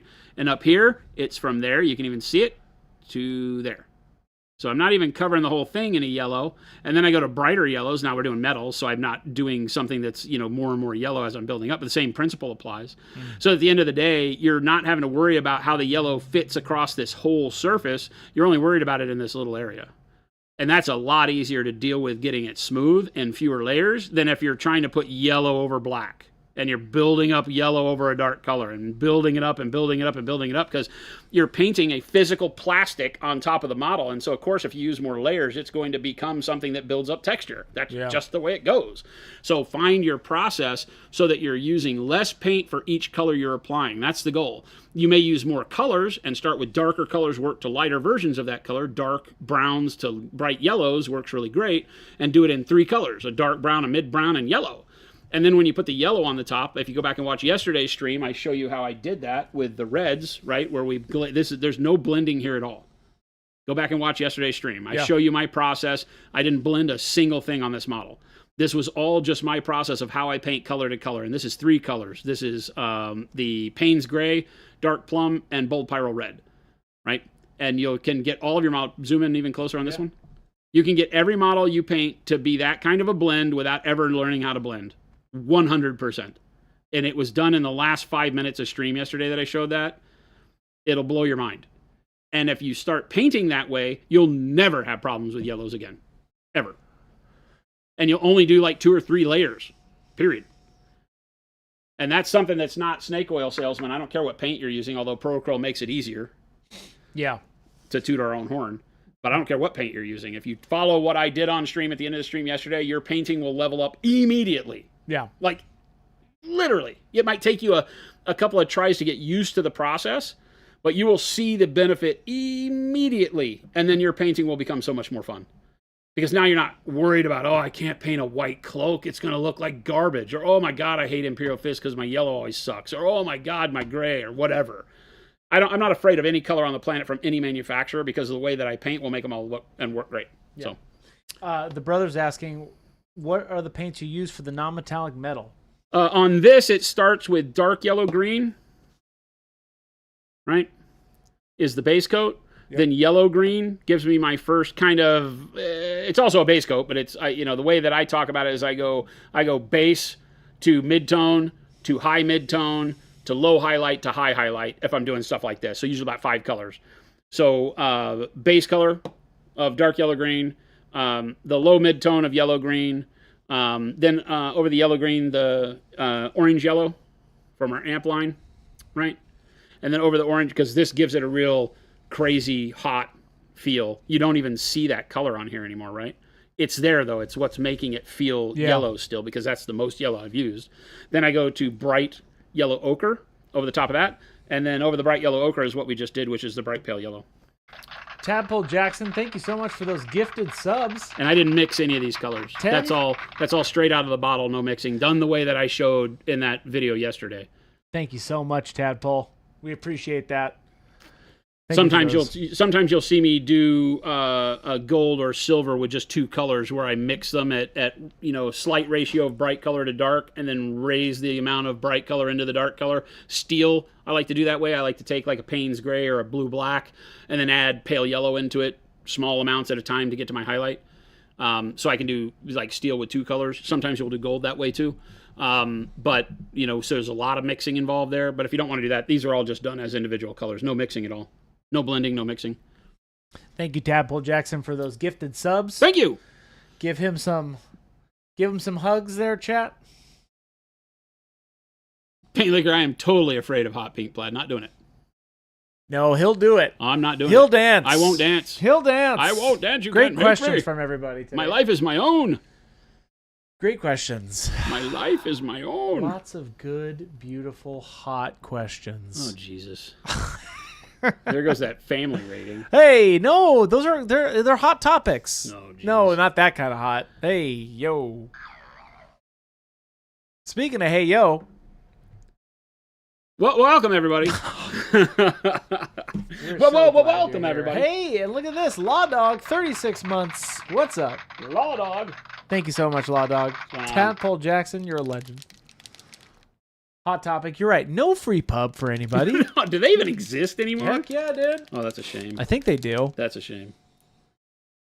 Hot topic. Oh, no, that's Hot Pockets. I'm so glad you asked that if there was a good distributor in France, because you don't need to worry about that, because we literally have an office in France. Implement.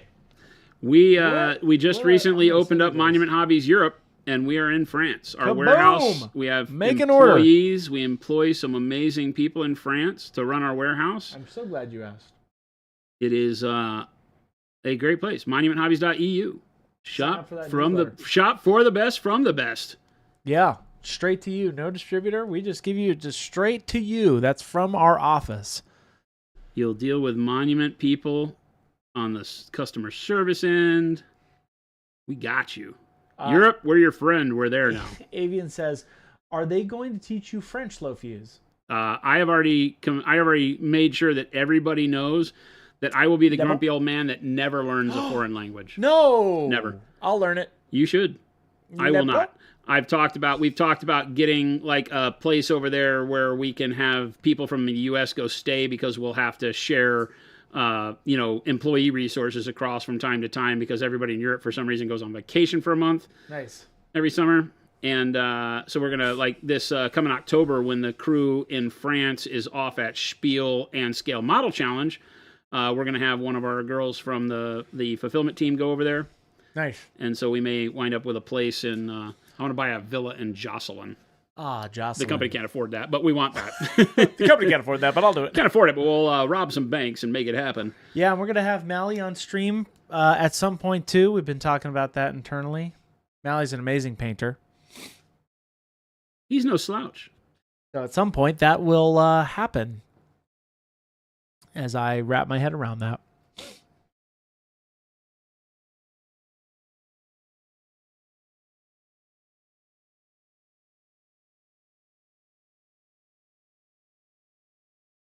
Yes, in Europe, you now have direct access. We've been wanting to do that forever. Yeah. And it's just finally come to fruition. It's so late. And next is Canada. That's right. The attorneys are working on that. Global.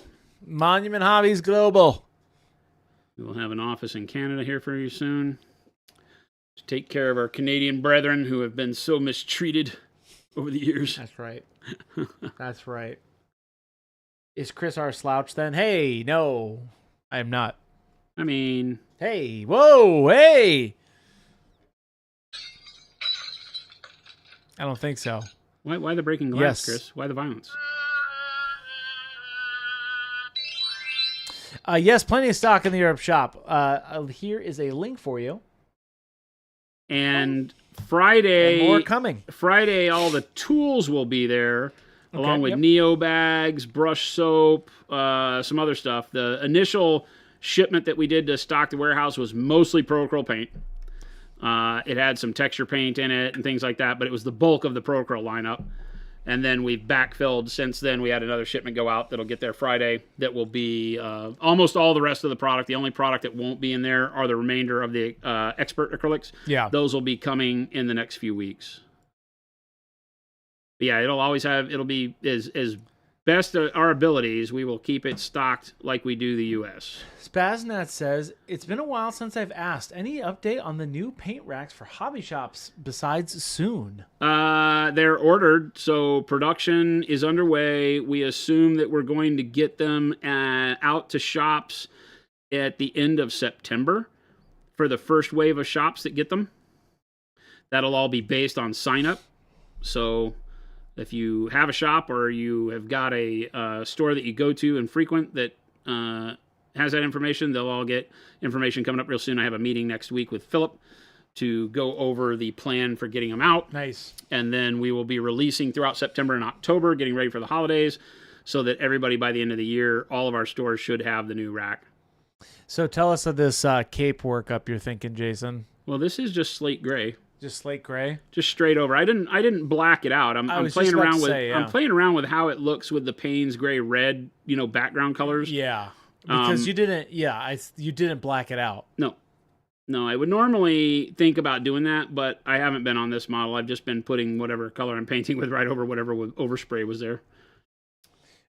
C Long says, just wanted to chime in, learning to use the new heavy body acrylics, really learning to use the transparent acrylics, expert acrylics. Thanks for the new toys. Awesome. Yeah, they're great. Awesome. They are great. This is slate gray, Michael Holtz. Slate gray. Just right over the Payne's gray and the red. Yeah.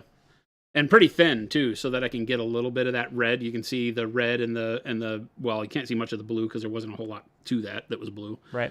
The red overspray was pretty much all of it. But you can see how thin I'm painting. Mm-hmm. And then just letting it kind of dull out the red to some extent. Again, first coat of color, like I talked to you yesterday. First coat of color, very thin. Play with it, see how you like it. And then add more color as you need to, more opaque color. But I kind of like the reddishness as a backdrop as I go to white. It feels like it works.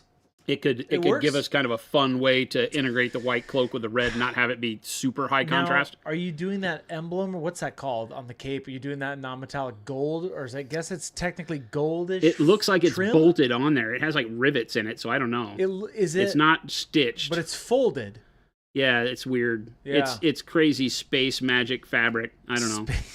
Space magic. My goal would have been to do it in gold, but if I do it in the same gold as all the hard surface gold, that never sits well with me because this wrinkles, so it doesn't feel like it's the same material. Yeah. So It's that's always a interesting. tough one. That's a tough call for me because my brain doesn't wrap around the idea very well that, oh, yeah, it's the same stuff. Yeah, the rivets are throwing me off on that because it's Right?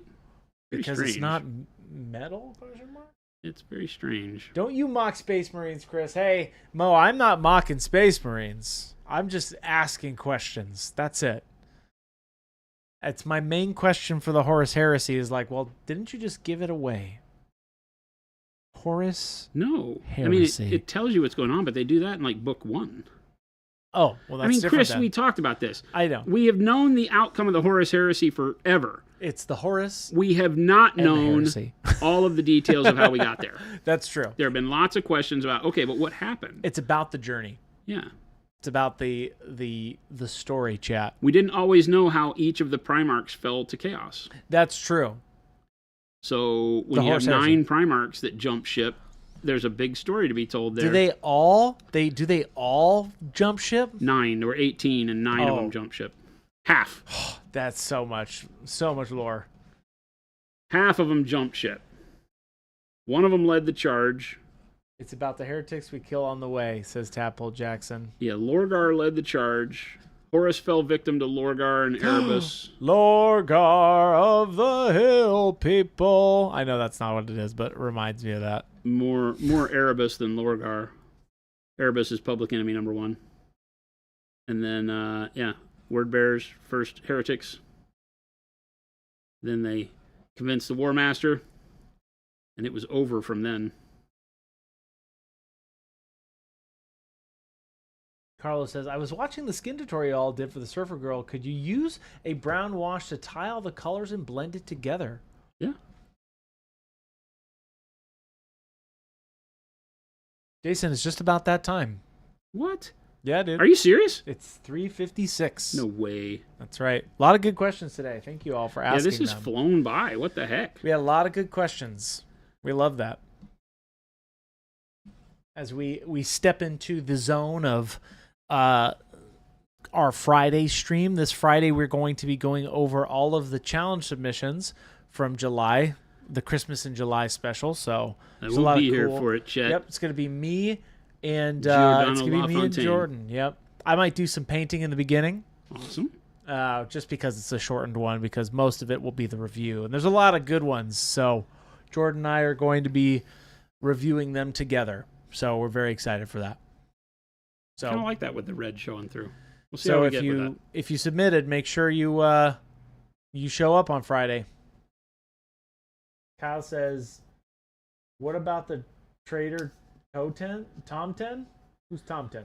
Trader Tom 10? Tomta Claus. Tom to Claus." It's Tomta Claus. Oh wow. Warpgate, what's going on? Nathaniel Garrow. I've started back on the heresy from book 1, so I'm reading Horus Rising right now, and of course it all starts with Loken, Garviel Loken, Yeah. and he winds up being a quintessential character at the end, and or all through it, and so it's interesting now going back and reading again after them completing and having his story at the very end told, which was never told. So at the end of the death, when Horus kills Sanguinius and the Emperor and comes in and Horus dies and all that stuff happens, we've just never had the details. We've known in a bracket story what happened. Did this just come out? It's been a year or so. Recent. That's pretty recent, right? Yeah. Okay. So we just didn't have the details, and now we've been exposed to the details of things like the perpetuals that were involved and all the stories that we always heard about there being an Imperial Guardsman there when Horus and the Emperor fought, and you get the full backstory of all of that. Yeah. And stuff like Garviel Loken's story is very prime and upfront and all of that. So it's very interesting now to go back and listen to it again from the beginning, because what I'm realizing that I didn't realize after reading 60 plus novels is how well tied in certain things are to the beginning books they wrote. Even when they wrote in the beginning, they didn't have the same cohesive storytelling that I think, or maybe that's not right. The person that was guiding it at the beginning is not the person that was guiding it at the end. Yeah. And so there's a lot of opportunity where you could see that it could slip. Yeah. But it's done very well. I like that. It was done very well.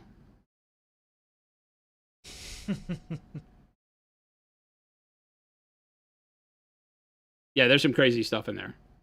Brother on brother action. Well, the first few books after the trilogy are all over the shop for sure. Yeah, it was kind of like, where does all of this really go? The first 5 books, I think, are where you stay. And after Flight of the Eisenstein, you can almost jump to the Buried Dagger and call it a day.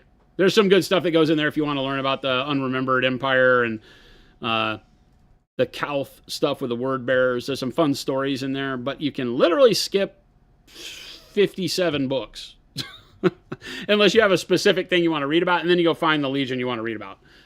So. Oh, this is the FLGS.